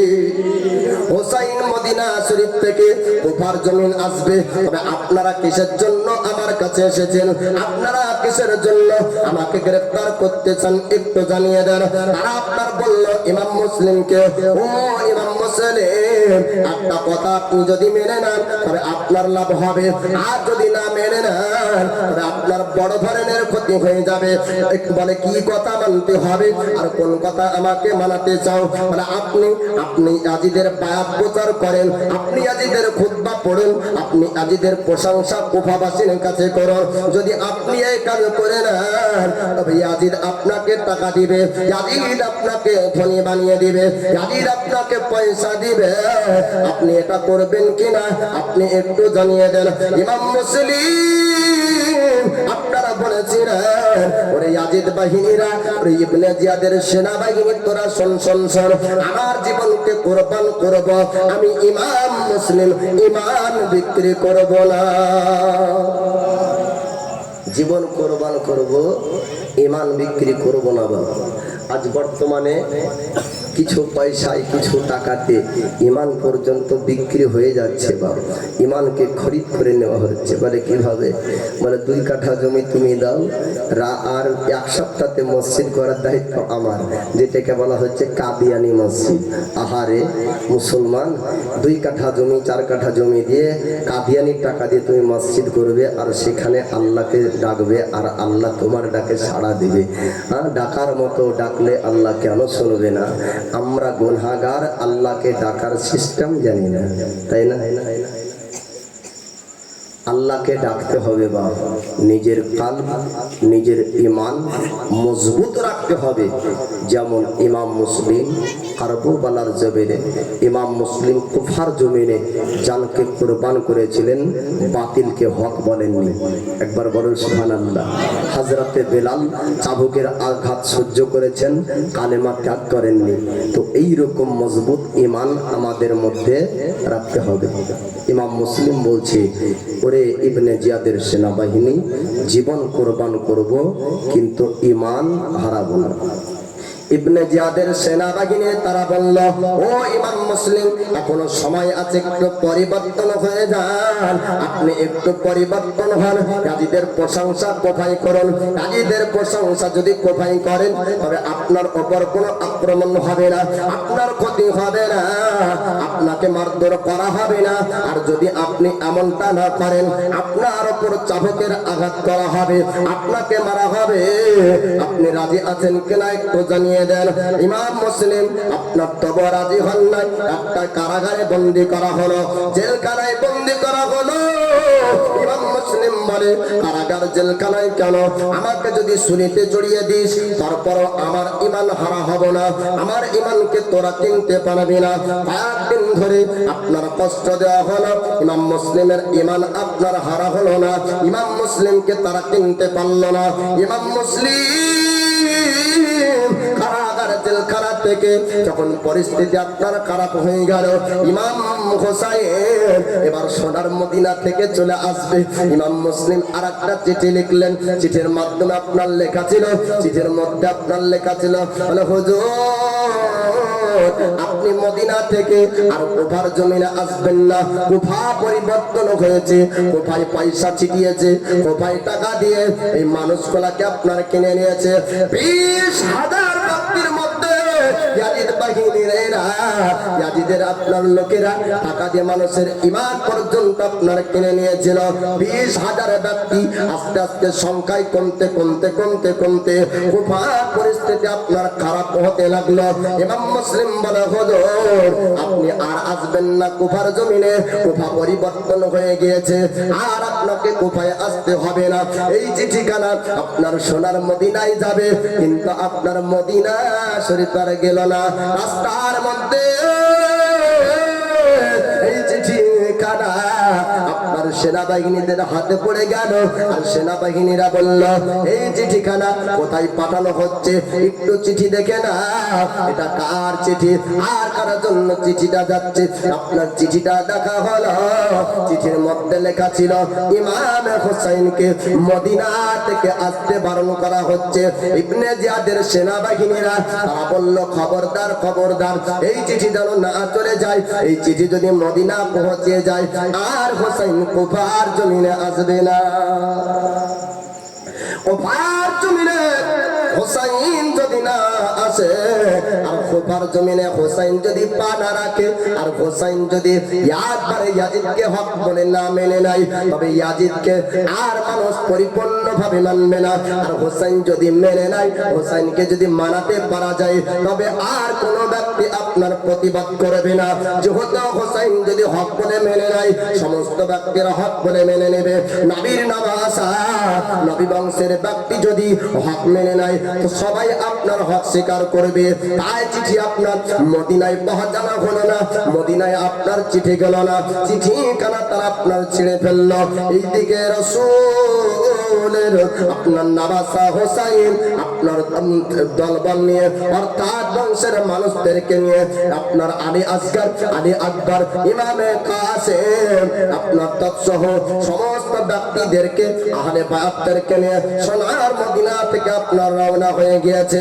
রাসূলুল্লাহ রওজা আতাহার আপনার রওজার জারি ধরে, রওজাকে ধরে ধরে আপনার ইমাম হুসাইন আখেরি আপনার বিদায় নিচ্ছেন, আখেরি আপনার সালাম দিচ্ছেন। আল বিদা সালাম, আর বিদা আপনার জিয়ারত, সে জিয়ারত আমার রাসূলুল্লাহ রওজা মুবারক আপনার করে। ইমাম হুসাইন কেঁদে কেঁদে বলেছিলেন, নানা গো আর মনে হয় জিয়ারত আর সুযোগ হবে না। ওগো নানা, আপনার কথা মোতাবেক আমাকে যেতে হচ্ছে কুফার জমিনে, আমি জানি না কুফা থেকে ফিরবো কিনা। নানা আপনার রওজা জিয়ারত করে নিলাম, তো আপনার রওজা জিয়ারত করে এটা হবে হয়তো শেষ জিয়ারত, আখেরি সালাম, শেষ সালাম, বিদায় দাও গো নানা, আর মনে হয় সোনার মদিনায় আসা হবে না।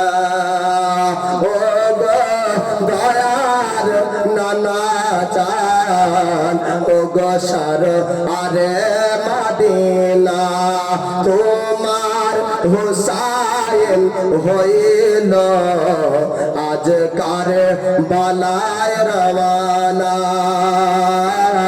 ও গো দয়ার নানা জান, ও গো সার আরে মদিনা, আখেরি সালাম লাও হে নানা, ছেড়ে যাই সোনার মদিনা, আখেরি সালাম লাও হে নানা, ছেড়ে যাই সোনার মদিনা, শেষবারের মতো নাও দেখে আর যে দেখা হবে না। ও গো দয়ার নানা চান, ও গো সারওয়ারে মদিনা, ভাইজান ইমামে হাসান ছিল আমার জানের জান, ভাইজান ইমামে হাসান ছিল আমার জানের জান, সে তো চলে গিয়েছে, সে তো চলে গিয়েছে, আর যে দেখা হবে না। ও গো দয়ার নানা চান ও গো সরওয়ারে মদিনা গো দয়ার নানা জান ও গো সরওয়ারে মদিনা দ্বীন ইসলামের খাতিরে বাতিল মিটাবার তরে দ্বীন ইসলামের খাতিরে বাতিল মিটাবার তরে আল্লাহ রাহে কাটাবো আমার গলা খানা ও গো দয়ার নানা চান ও গো সরওয়ারে মদিনা তোমার হুসাইন হইল আজ কারবালায় রওয়ানা আখেরি সালাম লাওহে নানা ছেড়ে যাই সোনার মদিনা শেষবার মতো নাও দেখে আর যে দেখা হবে না ও গো দয়ার নানা জান ও গো সরওয়ারে মদিনা এবার সৈয়দনা হোসাইন তিনি আপনার রওজা জিয়ারত করার পরে নানার কাছে আপনার বিদায় নিয়ে সোনার মদিনার দিকে আপনার রওনা হচ্ছেন এইদিকে ইমাম মুসলিম এদিকে ইমাম হোসেন আপনার আসছেন ইমাম মুসলিমকে আপনার কুফার জমিনে কতল আপনার করা হচ্ছে ইমাম মুসলিমকে এইদিকে আপনার কতল করা হচ্ছে শহীদ করা হচ্ছে আর ওইদিকে হোসেন আপনার মদিনা থেকে আসছে মদিনা পর্যন্ত আপনার যদিও চিঠি যেত আল্লাহর মার্জি আল্লাহর ইচ্ছা হলো কারবালার জমিনে হোসাইন শাহাদাত বরণ করবে অনেকজন ভাববেন হয়তো ওগো মাওলানা তবে কি চিঠিটা চলে গেলে হোসাইনের শহীদ হওয়া কি পরিবর্তন হয়ে যেত হোসাইন কি শহীদ হতেন না নবীর হাদিস কি মিথ্যা হয়ে যেত বলে না বাবা এটি একটি বাহানা কিন্তু যেভাবেই হোক না কেন ইমামে হোসাইন শহীদ হবেনি নবীর জবান মিথ্যা হতে পারে না জোরে বলুন সুবহানাল্লাহ বাপ ইমামে হোসাইন মদিনা থেকে কুফায় আসবে ঘটনা আপনাদেরকে শোনাবো দুঃখজনক খুব আফসোসের ঘটনা দুই বাল্য ব্যক্তির আপনার ইমাম মুসলিমের দুই সন্তান মোহাম্মদ আর ইব্রাহিমের ঘটনাটা একটু শুনবেন মহারাজ সন্তান ইমাম মুসলিমকে বলেছিলেন আব্বা জান আপনি সোনার মদিনা থেকে কুফা যাবেন বলে হ্যাঁ বলে কুফাতে আমাদেরকেও নিয়ে চলেন ওই কুফায় আমরাও যেতে চাই আমাদেরকে কার কাছে রাখবেন আম্মাজানের ইন্তেকালের পরে আপনি আমাদের দেখভাল করেছেন আব্বা আপনি যেখানে থাকবেন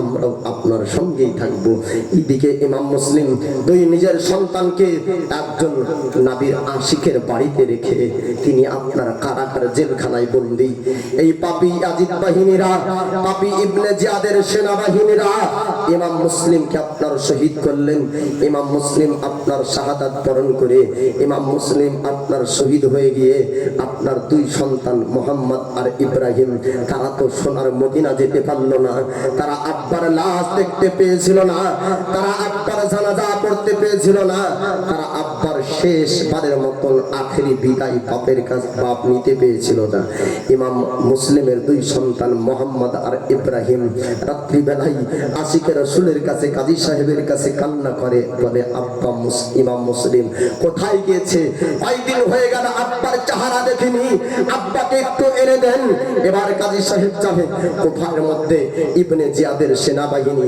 ইমাম মুসলিমকে কতল করেছেন শহীদ করেছেন আর পুরো কুফায় এরানো হয়েছে ইমাম মুসলিমের দুই সন্তান মোহাম্মদ আর ইব্রাহিম মদিনা থেকে এসেছে এদেরকে যারা ধরতে পারবে গ্রেফতার করতে পারবে তাদেরকে ইনাম পুরস্কৃত করা হবে পুরস্কার দেওয়া হবে এই দুই সন্তানের কান্না শুনে কাজী সাহেব বলল বেটা খবরদার তোমরা কান্না করবে না তোমার আব্বার চেহারা দেখার আর সুযোগ হবে না শোনার পরে বেশি কাঁদবে না কম কাঁদবে বা যদি বলে আব্বাকে আর দেখতে পাওয়া যাবে না তো আরো বেশি কান্নায় ভেঙে পড়বে ইমাম মুসলিমের দুই সন্তান মোহাম্মদ আর ইব্রাহিম আপনার কান্নায় ভেঙে পড়ল।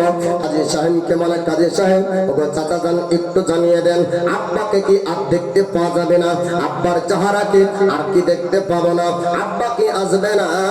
আমাদেরকে কি আদর করবে না? আপনি একটু জানিয়ে দেন। ওই সময় কাজী সাহেব বলেছিল, না না, তোমার আব্বা আর তোমাদের কাছে আসবে না। ওগো বেটা শোনো, আজকে কুফার জমিনে এলান হয়েছে, কুফার জমিনে একটা পুরস্কারের এলান করা হয়েছে। ইমাম মুসলিমের দুই সন্তানকে যারা আপনার ধরতে পারবে, গ্রেফতার করতে পারবে, তাদেরকে পুরস্কৃত করা হবে, তাদেরকে ইনাম দেওয়া হবে, তাদেরকে টাকা দেওয়া হবে, তাদেরকে সোনা দেওয়া হবে। ওগো মোহাম্মদ ইব্রাহিম, খবরদার খবরদার, তোমরা বাইরে কান্না করবে না।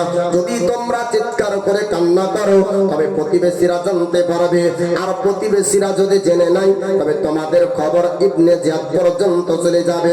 প্রতিবেশীরা লোভের জন্য, টাকার জন্য তোমাদেরকে গ্রেফতার করবে, ধরবে। এই কথা কাজী সাহেব যখন আপনার বলে দিলেন, কান্নাটা বন্ধ হয়ে গেল। কিন্তু চতুর্দিকে ইমাম মুসলিমের দুই সন্তান মোহাম্মদ আর ইব্রাহিমকে আপনার ধোড়া বন্ধ হলো না। সবাই আপনার ঘোড়ার পিঠে চড়ে, উটের পিঠে চড়ে পুরো কুফাতে আর আপনার ভ্রমণ করে। কোথায় পাওয়া যাবে? মদিনার ওই ব্যক্তিদেরকে। মদিনা থেকে আসা দুই বালককে যদি পাওয়া যায় তবে অনেক টাকা আমরা পয়সা পেয়ে যাব।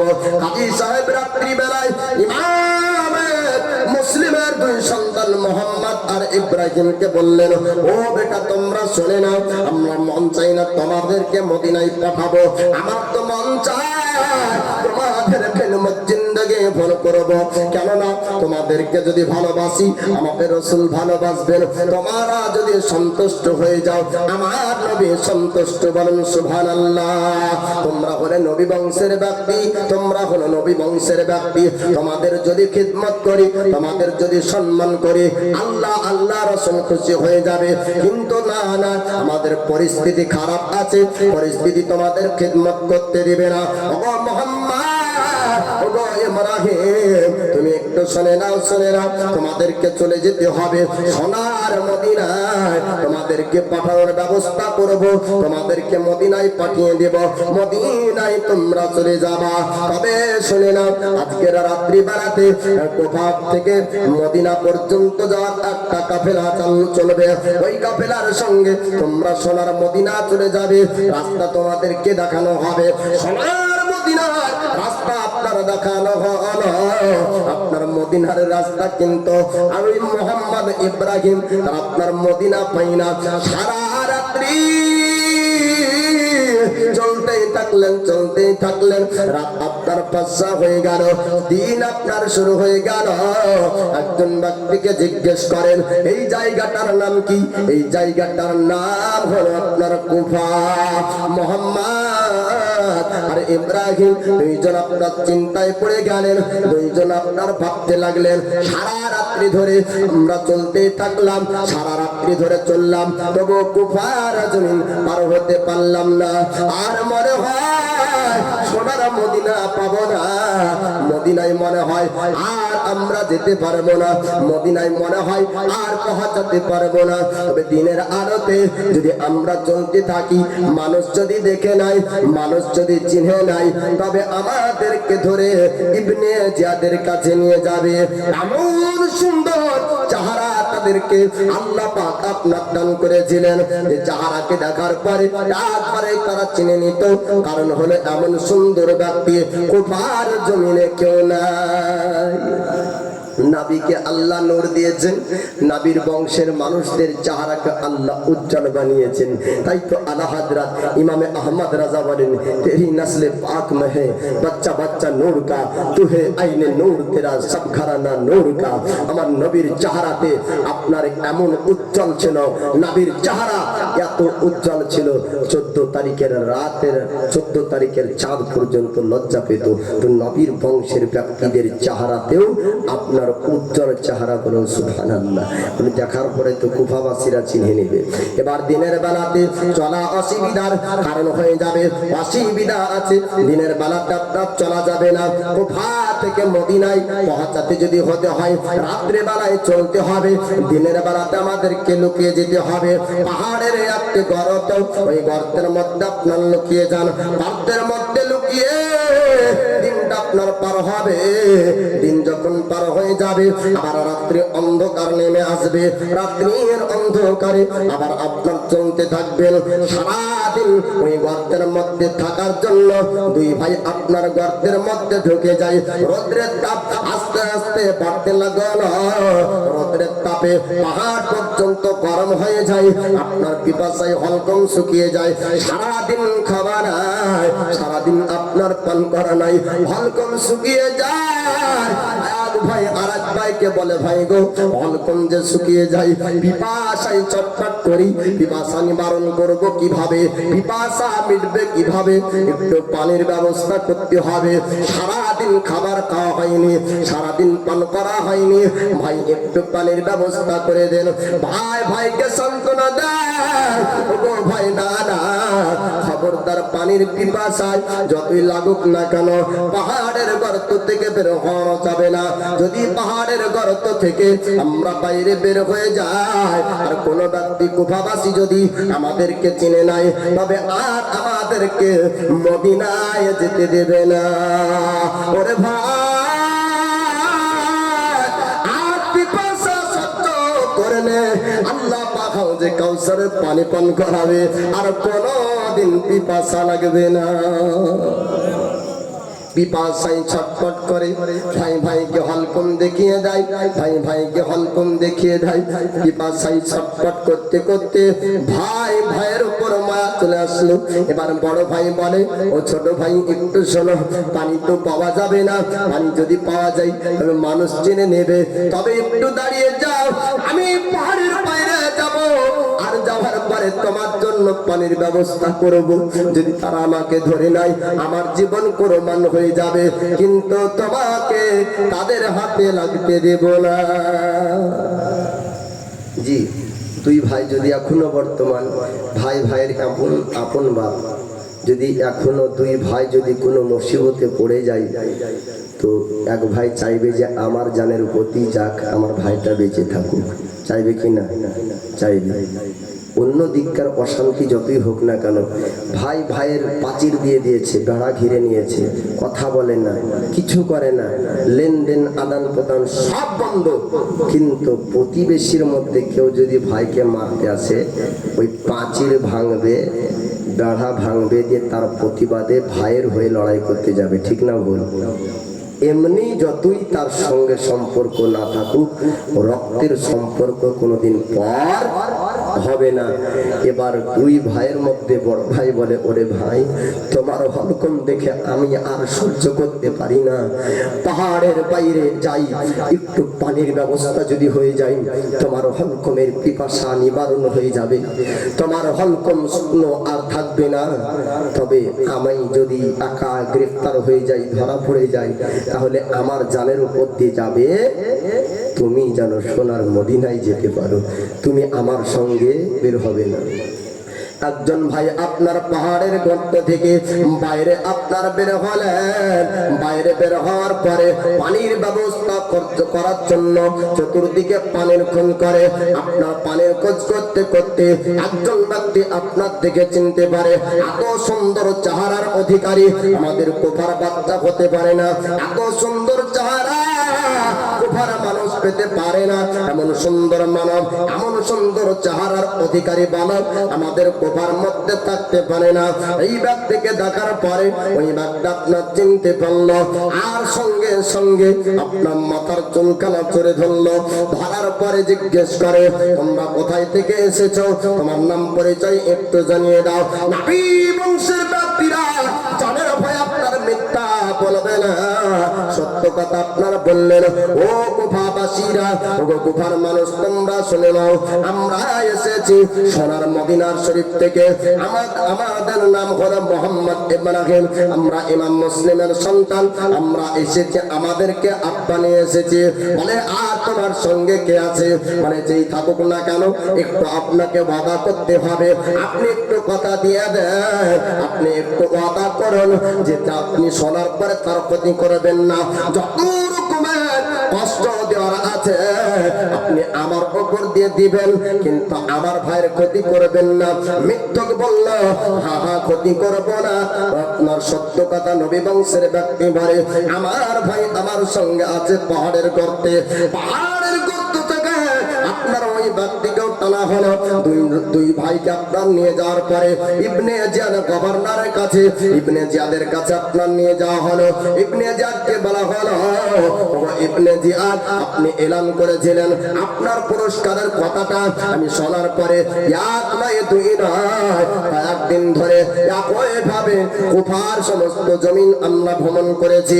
কুফার জমিন দেখতে দেখতে পাহাড়ের মধ্য থেকে ওই দুইজন ব্যক্তিকে নিয়ে এসেছি। আপনার এলান করার পুরস্কারটা আমাকে দিয়ে দেন। দুনিয়ার অর্থ পেয়ে গেল, কিন্তু নবীর শাফাআত থেকে বঞ্চিত হলো। নবীর উম্মত বাবা, এরা নবীর উম্মত। যারা হোসাইনকে কষ্ট দেয় এরা নবীর উম্মত। যারা আপনার ইয়াজিদকে সমর্থন করে এরা নবীর উম্মত। এখনো দাড়িওয়ালা টুপিওয়ালা মৌলবি বলে ইয়াজিদ হকের উপর ছিল, এরা নবীর উম্মত। বলেন নাউজুবিল্লাহ, উম্মত হবে। নাবির প্রেমিক, নাবির আশিক ব্যক্তি ইয়াজিদকে হক বলে মানবে? কন कहता है हुसैन मर गया, कौन कहता है हुसैन मर गया, जिंदा है हुसैन मगर याजिद मर गया। জি, এখনো দুনিয়াতে খুঁজলে হাজারো হাজার লাখো লাখো হুসাইন নামক মানুষ পাওয়া যাবে। হুসাইন নাম দুনিয়াতে এখনো জারি আছে, কারণ হকের উপর জীবন দিয়েছেন। আর বেহকের উপর ছিল ইয়াজিদ, তাই আদর করে ভালোবেসে কারো সন্তানের নাম ইয়াজিদ রাখে না। সুম্বনগরে আছে টঙ্কুর এলাকায় ইয়াজিদ নাম নাই। তো দুনিয়ার কাছ থেকে কে মরেছে? ইয়াজিদ মরেছে, হুসাইন এখনো জিন্দা আছে। জিন্দা থা, জিন্দা হে, জিন্দা রাহেগা। জোরে বলুন সুবহানাল্লাহ।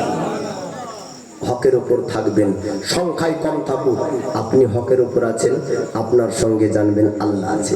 ডানে বামে তাকিয়ে দেখলেন আমার পেছনে তো কেহ নাই, আমার পক্ষে তো কেহ নাই। আপনি কিসের পক্ষে আছেন সেটা দেখবেন।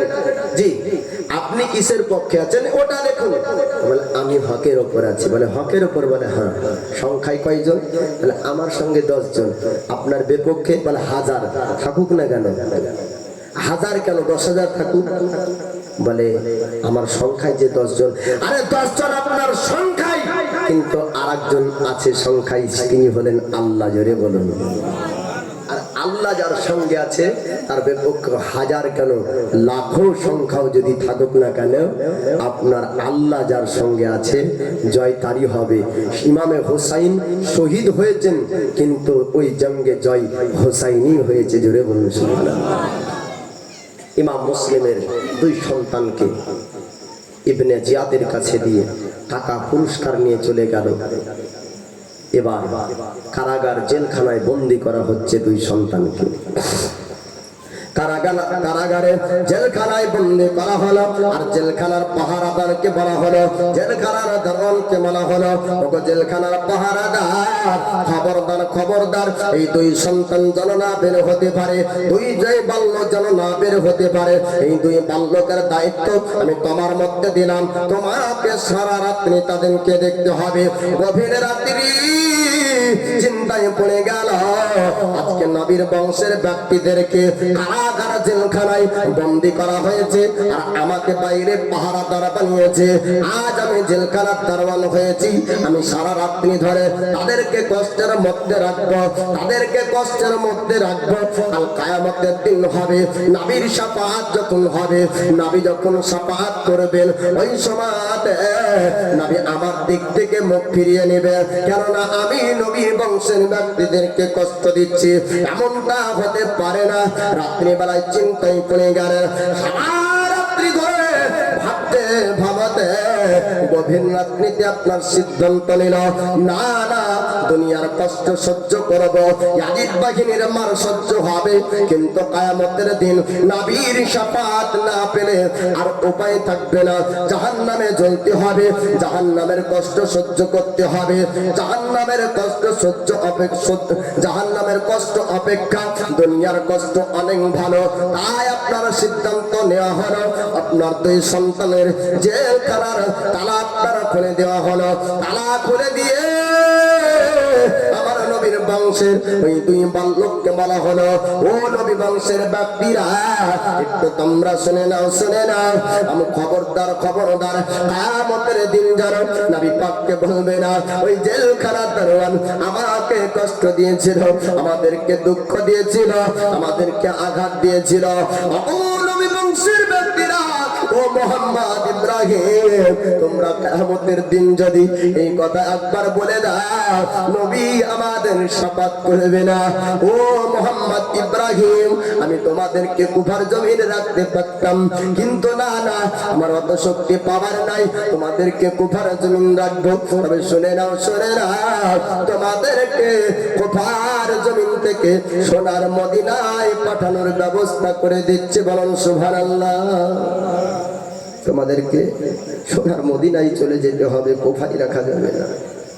আবার আপনার রাস্তা দেখিয়ে দেওয়া হলো, এই রাস্তা ধরে চলে যাও, যেতে যেতে যেতে যেতে সোনার মদিনায় পৌঁছিয়ে যাবা। আবার রাত্রিবেলায় চলতে শুরু করলেন, রাত্রিবেলায় চলতে থাকলেন, যেতে যেতে যেতে যেতে আবার আপনার রাত্রি পার হয়ে যায়, দিনের আলো আপনার শুরু হয়ে গেল, দিনের আপনার রশ্মি পাওয়া গেল। ওই দুইজন বাচ্চা ভয়ের ডরে আপনার লুকিয়ে যায়, উঁচু জায়গায় আপনার উঠে পড়লেন। ইনার একটা কুয়া ছিল, যেই কুয়াতে আপনার কোফাবাসীরা পানি ওঠানোর জন্য যেত। ওই জায়গাতে হারিস নবীর বিবি আল্লাহর নেককারিনে বান্দি, আল্লাহর নেককারিনে বান্দি ওই ইনারাতে আপনার পানি ওঠাতে যাচ্ছেন। যেমন আপনার ফেরাউন মিশরের বাদশা ছিল পাপী, আর বিবি ছিল আপনার আসিয়া আল্লাহর নেককারিনে বান্দি, আল্লাহর প্যারা বান্দি। কুফার জমিনে হারিসের বিবি আপনার যাওয়ার পরে পানি ওঠাবেন, ইনারা থেকে আপনার কুয়া থেকে পানি তুলবেন। দুইটা সুন্দর চেহারা, আপনার উজ্জ্বলময় চেহারার সন্তানকে, দুই বাল্য চেহারাকে দেখার পরে হারিসের বিবি আপনার ডাক দিয়ে বললেন, এত সুন্দর মানব, এত সুন্দর চেহারার অধিকারী আজ পর্যন্ত কুফার জমিনে কোনোদিন দেখতে পাইনি। এত সুন্দর চেহারা ভালো কোথায় থেকে আসে? আপনার এনারাই লক্ষ্য করে দেখা হলো, উঁচু জায়গায় দুই সুন্দর চেহারার অধিকারী মানুষ।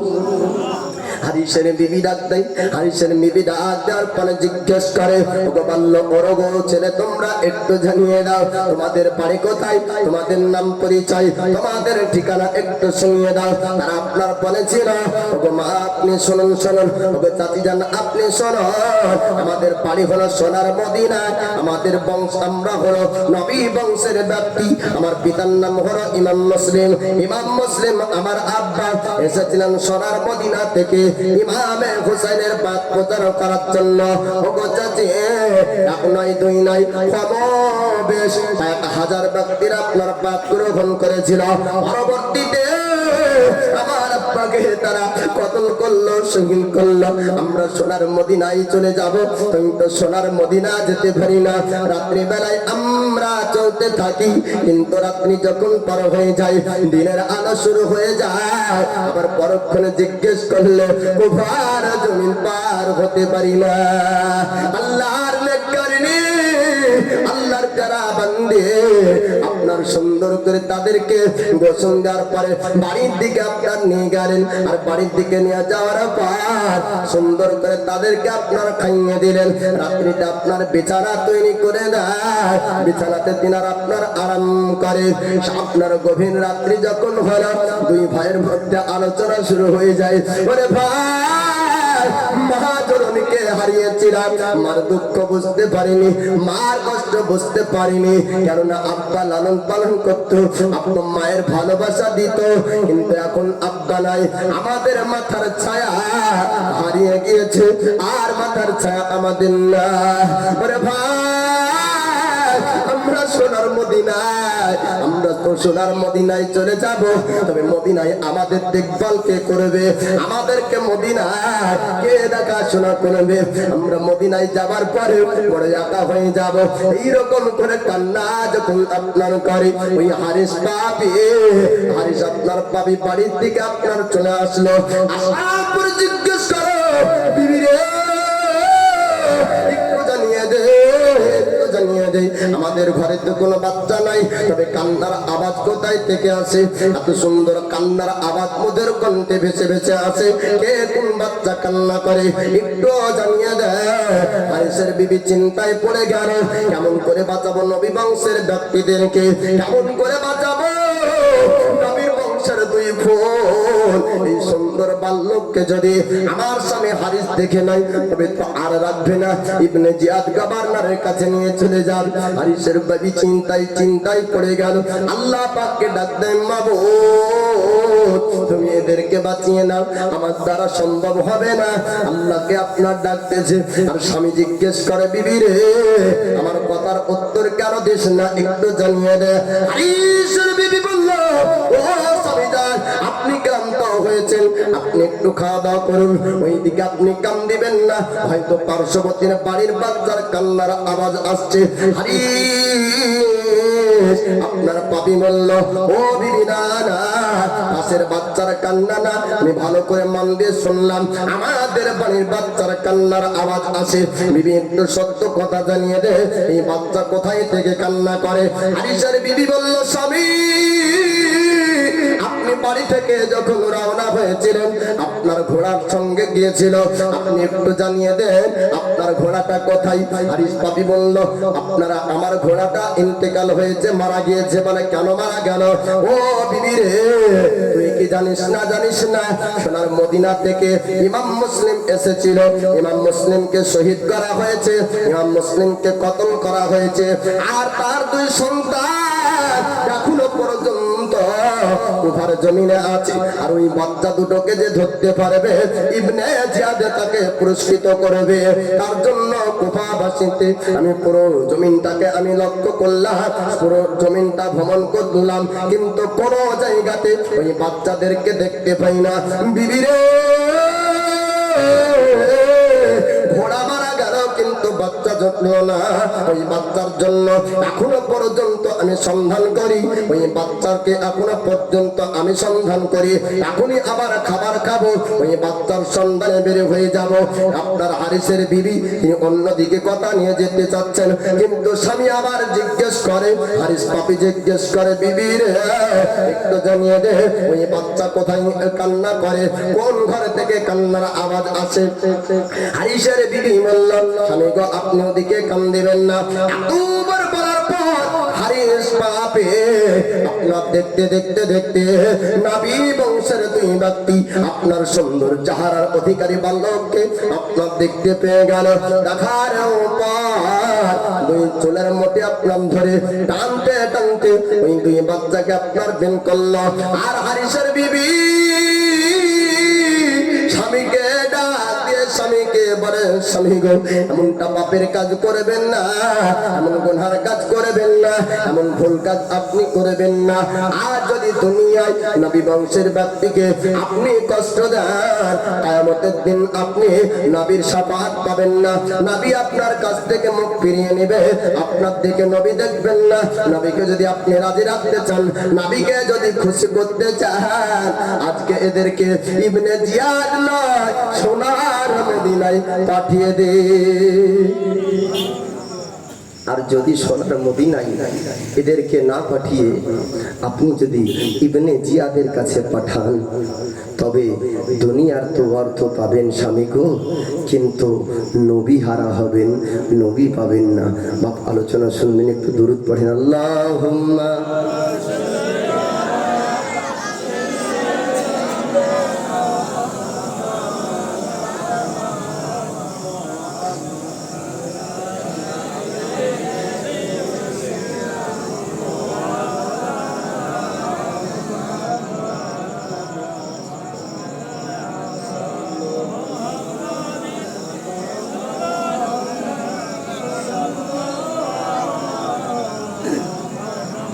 हरदम ज़बान से निकालो पाक नबी मोहम्मद हरदम ज़बान से निकालो মুহাম্মদ সাল্লাল্লাহু তাআলা আলাইহি ওয়াসাল্লাম। এবার হারিস পাপিকে তার বিবি বলে, স্বামী, দুনিয়ার টাকা আপনি ঠিকই পাবেন, কিন্তু এই ব্যক্তিদেরকে আপনি যদি কষ্ট দেন তাহলে আপনি নবী হারা হয়ে যাবেন, নবী পাবেন না। আর দয়ার নবীকে যদি পেয়ে যান, দুনিয়ার টাকা তো কি, আপনি কিয়ামতের দিন নবীর শাফাআত যদি আপনি পেয়ে যান তো জান্নাতি হয়ে যাবেন। স্বামী, আপনি এমনটা গুনার কাজ, পাপের কাজ, ভুল কাজ, অন্যায়ের কাজ আপনি করবেন না। কিন্তু আপনার হারিস পাপি কথা আপনার শুনল না। হারিস পাপি কান্দে আপনার বিবিকে ফেলে দেয়, আর বিবিকে বলে, বিবি রে, আমার পা ধরবি না, আমাকে বারবার এমন কথা বলবি না। আমি এলাম পুরস্কার পাওয়ার জন্য, আমার ঘোড়াটা মারা গিয়েছে, আমি পুরস্কার পাবো, সুন্দর ঘোড়া কিনবো, আমি পুরস্কার পাবো, সুন্দর করে ঘর বাড়ি তৈরি করবো। বিবি বারবার বলে, স্বামী গো, আপনি এমনটা করবেন না। স্বামী হারিস পাপি বলে, বিবি রে, এরকম করে আমাকে বাধা দিবি না। বারবার যখন বলা হলো, যখন আপনার মানল না, মারতে শুরু করলো হারিস পাপি তার বিবিকে। আল্লাহর নেককারনে বন্দি, নবীর আশিকান, আপনার প্যারা আল্লাহর বান্দি, ওই রমণে আপনার ওই খাতুন মার খেতে আপনার শুরু করলেন। আঘাত সহ্য করে শেষ পর্যন্ত আপনার কাগজে মিনতি করে বলে, স্বামী গো, আপনি আমার জন্য কমসে কম এই দুটো বাল্যকে আপনি দিয়ে দেন, তাদেরকে যাদের কাছে নিয়ে যাবেন না। স্বামী মারতে মারতে বিবিকে আপনার টান দিয়ে ফেলে দেয়, আর দুই বাল্যকে নিয়ে ইবনে জিয়াদের কাছে আপনার নিয়ে যায়। ইবনে জিয়াদ আপনারা বলল সেনাবাহিনীদেরকে, ও সেনাবাহিনীরা, তোমরা দেখে নাও। এই ইবনে জিয়াদ বলছে, তোমরা দেখে নাও এই বাল্যগুলাকে, যারা কারাগারে বন্দী ছিল, যারা জেলখানায় বন্দী ছিল। আবার যদি কারাগারে জেলখানায় বন্দী করা হয়, তবে আবার হয়তো পালিয়ে যাবে, আর কারাগারে বন্দী করা হবে না, আর জেলখানায় দেওয়া হবে না। এই ব্যক্তিদেরকে আপনার কতল করতে হবে, শহীদ করতে হবে। আর এরা যদি কতল না হয়ে যায়, সোনার মদিনা পর্যন্ত যদি পৌঁছে যায়, যেই চিঠিটা মদিনায় পৌঁছানো হয়নি, ওই চিঠির খবরটা এদের দ্বারাতে মদিনায় চলে যাবে। ইমাম হোসেন শুনে নেবে, আহলে বায়তের ব্যক্তিরা শুনে নেবে, আর তারা মদিনা থেকে কুফায় আসবে না। তাই জন্য কারাগারে বন্দী করা হবে না, এদেরকে কতল করতে হবে, এদেরকে হত্যা করতে হবে, এদেরকে শহীদ করতে হবে। দুই ভাই আপনার কান্না করতে করতে বলেছিলেন, আমাদের মধ্যে আপনি আমাকে আগে কতল করবেন, আর এক ভাই বলে আমাকে আগে কতল করবেন। দোনো ভাই বলতেছে, ও ইবনে জিয়াদ, আপনি শোনো, আমার চোখের সামনে আমার ছোট ভাই ইন্তেকাল করবে, ছটফট করবে, আমি সহ্য করতে পারবো না, আমি বড় ভাই আমাকে আগে কতল করুন। ছোট ভাই বলে, না না, বড় ভাই আমার সামনে ছটফট করবে, এমনটা হতে পারে না, আপনি আমাকে আগে কতল করুন। এইরকম ভাবে ইবনে জিয়াদকে আপনার বলা হলো। ওই সময় আপনার ইবনে জিয়াদ দুইজন ব্যক্তিকে আপনার শহীদ করে দেয়, দুইজন ব্যক্তি শাহাদাত বরণ করলেন। ইন্না লিল্লাহি ওয়া ইন্না ইলাইহি রাজিউন। সাইয়্যিদুনা হুসাইন এইদিকে আপনার সোনার মদিনা থেকে আপনার কোফার জমিন আসছেন। নারায়ে তাকবীর, নারায়ে তাকবীর, নারায়ে রিসালাত, মাসলাকে আলা হযরত উলামায়ে আহলে সুন্নাত, দ্বীন ইসলাম, দ্বীন ইসলাম, জীবনী বক্তা হযরত আল্লামা কারি মাওলানা রফিকুল ইসলাম রিজভী সাহেব। নারায়ে তাকবীর, নারায়ে রিসালাত। এই দেখেন, যাই হোক, হুজুর চলে এসেছে, আলোচনা লম্বা করব না। তবে আপনাদেরকে বলবো, বাবা, কারবালার জীবনী এখান থেকে হুজুর শোনাবে, আপনারা শুনবেন। এবার ইমামে হোসাইন কুফার জমিনে সোনার মদিনা থেকে আসছেন, কুফার জমিনে আসবেন। তারপরে ফোরাতের নদী বন্ধ করা হবে। শহীদের ঘটনা ইমামে কাসিমের, আলী আসকারের, আলী আকবরের পরস্পর আপনারা আলোচনা শুনতে থাকবেন। ইনি যে মাদ্রাসার শিক্ষক, আমি ও মাদ্রাসার ছাত্র। কালুপুর মাদ্রাসা, দৌলতাবাদ থানা কালুপুর মাদ্রাসার আমি ছাত্র ছিলাম, পড়াশোনা করেছি। ইনি আমার উস্তাদ সমতুল্য, যদিও বা আমি পড়িনি, তবুও উস্তাদ আমার মাস্টার শিক্ষক সমতুল্য।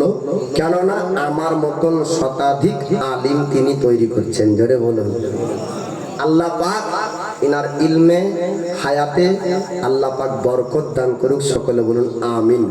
আমি অধম, আমি গুনাহগার, আমি পাপী। যতটুক আলোচনা করলাম আপনারা শুনলেন। এনার আমার পরে উনি আলোচনা রাখবেন। আমি আপনাদের পার্শ্ববর্তী গ্রাম টিকটিকি পাড়া, মাঠপাড় হলেই টিকটিকি পাড়া, এই গ্রামের আমি ছেলে। হয়তো আপনারা অনেকেই দেখেননি, কারণ আমি ছোট্ট থেকে বাইরেই থাকি, পড়াশোনা করেছি বাইরে, এখনো ইমামতি এবং মাদ্রাসায় আপনার বাইরেই আছি। 10 বছর শিক্ষার জীবন কাটিয়েছি, আর 6 বছর এদিকে আছে, 16 বছর জীবন আমার বাইরেই কেটেছে। যদিও বা পার্শ্ববর্তী গ্রামের হন, তবুও আপনারা সবাই আমাকে এর পূর্বে দেখেননি, তাই না? তো যাই হোক, হায়াত বাকি, ফের মোলাকাত বাকি। নাবির ইশক মোহাব্বতে দুকলি আপনাদেরকে শুনিয়ে তারপরে হুজুরকে লাউড স্পিকার ছেড়ে দিব। গুনগুন আওয়াজে একটু দরুদ শরীফ পাঠ করুন। আল্লাহুম্মা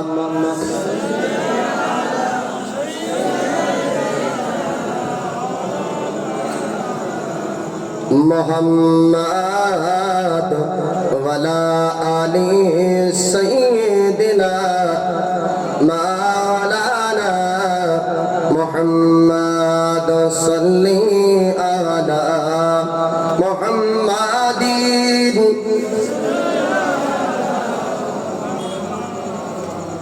তুমি মানলে মানো, না মানলে মন মানো না। আশিকের আসল জান্নাত সোনার মদিনা। জোরে বলুন সুবহানাল্লাহ। জান্নাতেতেও সবই আছে বাবা, কিন্তু জান্নাতে সবই পাওয়া যাবে, সবই আরাম পাওয়া যাবে। আর জান্নাতের সবই আরাম সোনার মদিনায় পাওয়া যাবে। জোরে বলুন সুবহানাল্লাহ।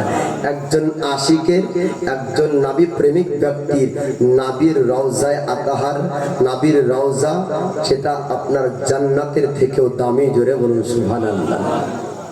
তুমি মানলে মানো, না মানলে মন মানো না। আশিকের আসল জান্নাত সোনার মদিনা। আশিকের আসল জান্নাত সোনার মদিনা। তুমি মানলে মানো, না মানলে মন মানো না। আশিকের আসল জান্নাত সোনার মদিনা। আশিকের হৃদয়ে কত ইশকের জ্বালা, দূর করতে পারে ওই মদিনাওয়ালা। জোরে বলুন সুবহানাল্লাহ। আশিকের হৃদয়ে কত ইশকের জ্বালা, দূর করতে পারে ওই মদিনাওয়ালা। তাই মদিনা মদিনা করে হয়ে যায় ফানা। আশিকের আসল জান্নাত সোনার মদিনা। তুমি মানলে মানো, না মানলে মন মানো না। আশিকের আসল জান্নাত সোনার মদিনা। আশিকের আসল জান্নাত সোনার মদিনা। এক সময় ছিল মদিনা অলকনের ভূমি। নাবির ছোঁয়ায় হলো আরশের চেয়ে দামি। এক সময় ছিল মদিনা অলকনের ভূমি। নাবির ছোঁয়ায় হলো আরশের চেয়ে দামি। নাবি যেথায় আছেন শুয়ে, নাবি যেথায় আছেন শুয়ে, জান্নাতের টুকরা বলে করলো ঘোষণা। আশিকের আসল জান্নাত সোনার মদিনা। তুমি মানলে মানো, না মানলে আশিকের আসল জান্নাত সোনার মদিনা আশিকের আসল জান্নাত সোনার মদিনা সবাই তো জান্নাতের পাগল জাহান্নামের না আমরা সুন্নি জান্নাত জাহান্নাম কিছু চাই না সবাই তো স্বর্গের পাগল নরকের না আমরা সুন্নি জান্নাত জাহান্নাম কিছু চাই না কামনা শুধু দিদারের কামনা শুধু দিদারের মালিক রব্বানা কামনা শুধু দিদারের নবী রব্বানা আশিকের আসল জান্নাত সোনার মদিনা তুমি মানলে মানো না মানলে মন মানো না আশিকের আসল জান্নাত সোনার মদিনা হায়াত বাকি ফের মোলাকাত বাকি ভাষায় যদি হয়ে যায় ভুল ত্রুটি আপনারা ক্ষমা দৃষ্টিতে দেখবেন আর কোরআন ও হাদিস থেকে আলোচনার মধ্যে যদি কোনো ভুল হয়ে যায় আল্লাহর কাছে ক্ষমা প্রার্থী আস্তাগফিরুল্লাহ রাব্বি মিন কুল্লি যামবি ওয়া তুবু ইলাইহি লা হাওলা ওয়া লা কুওয়াতা ইল্লা বিল্লাহিল আলিয়্যিল আযীম লা ইলাহা ইল্লাল্লাহু মুহাম্মাদুর রাসূলুল্লাহ সাল্লাল্লাহু তাআলা আলাইহি ওয়াসাল্লাম আসসালামু আলাইকুম ওয়া রাহমাতুল্লাহি ওয়া বারাকাতুহু।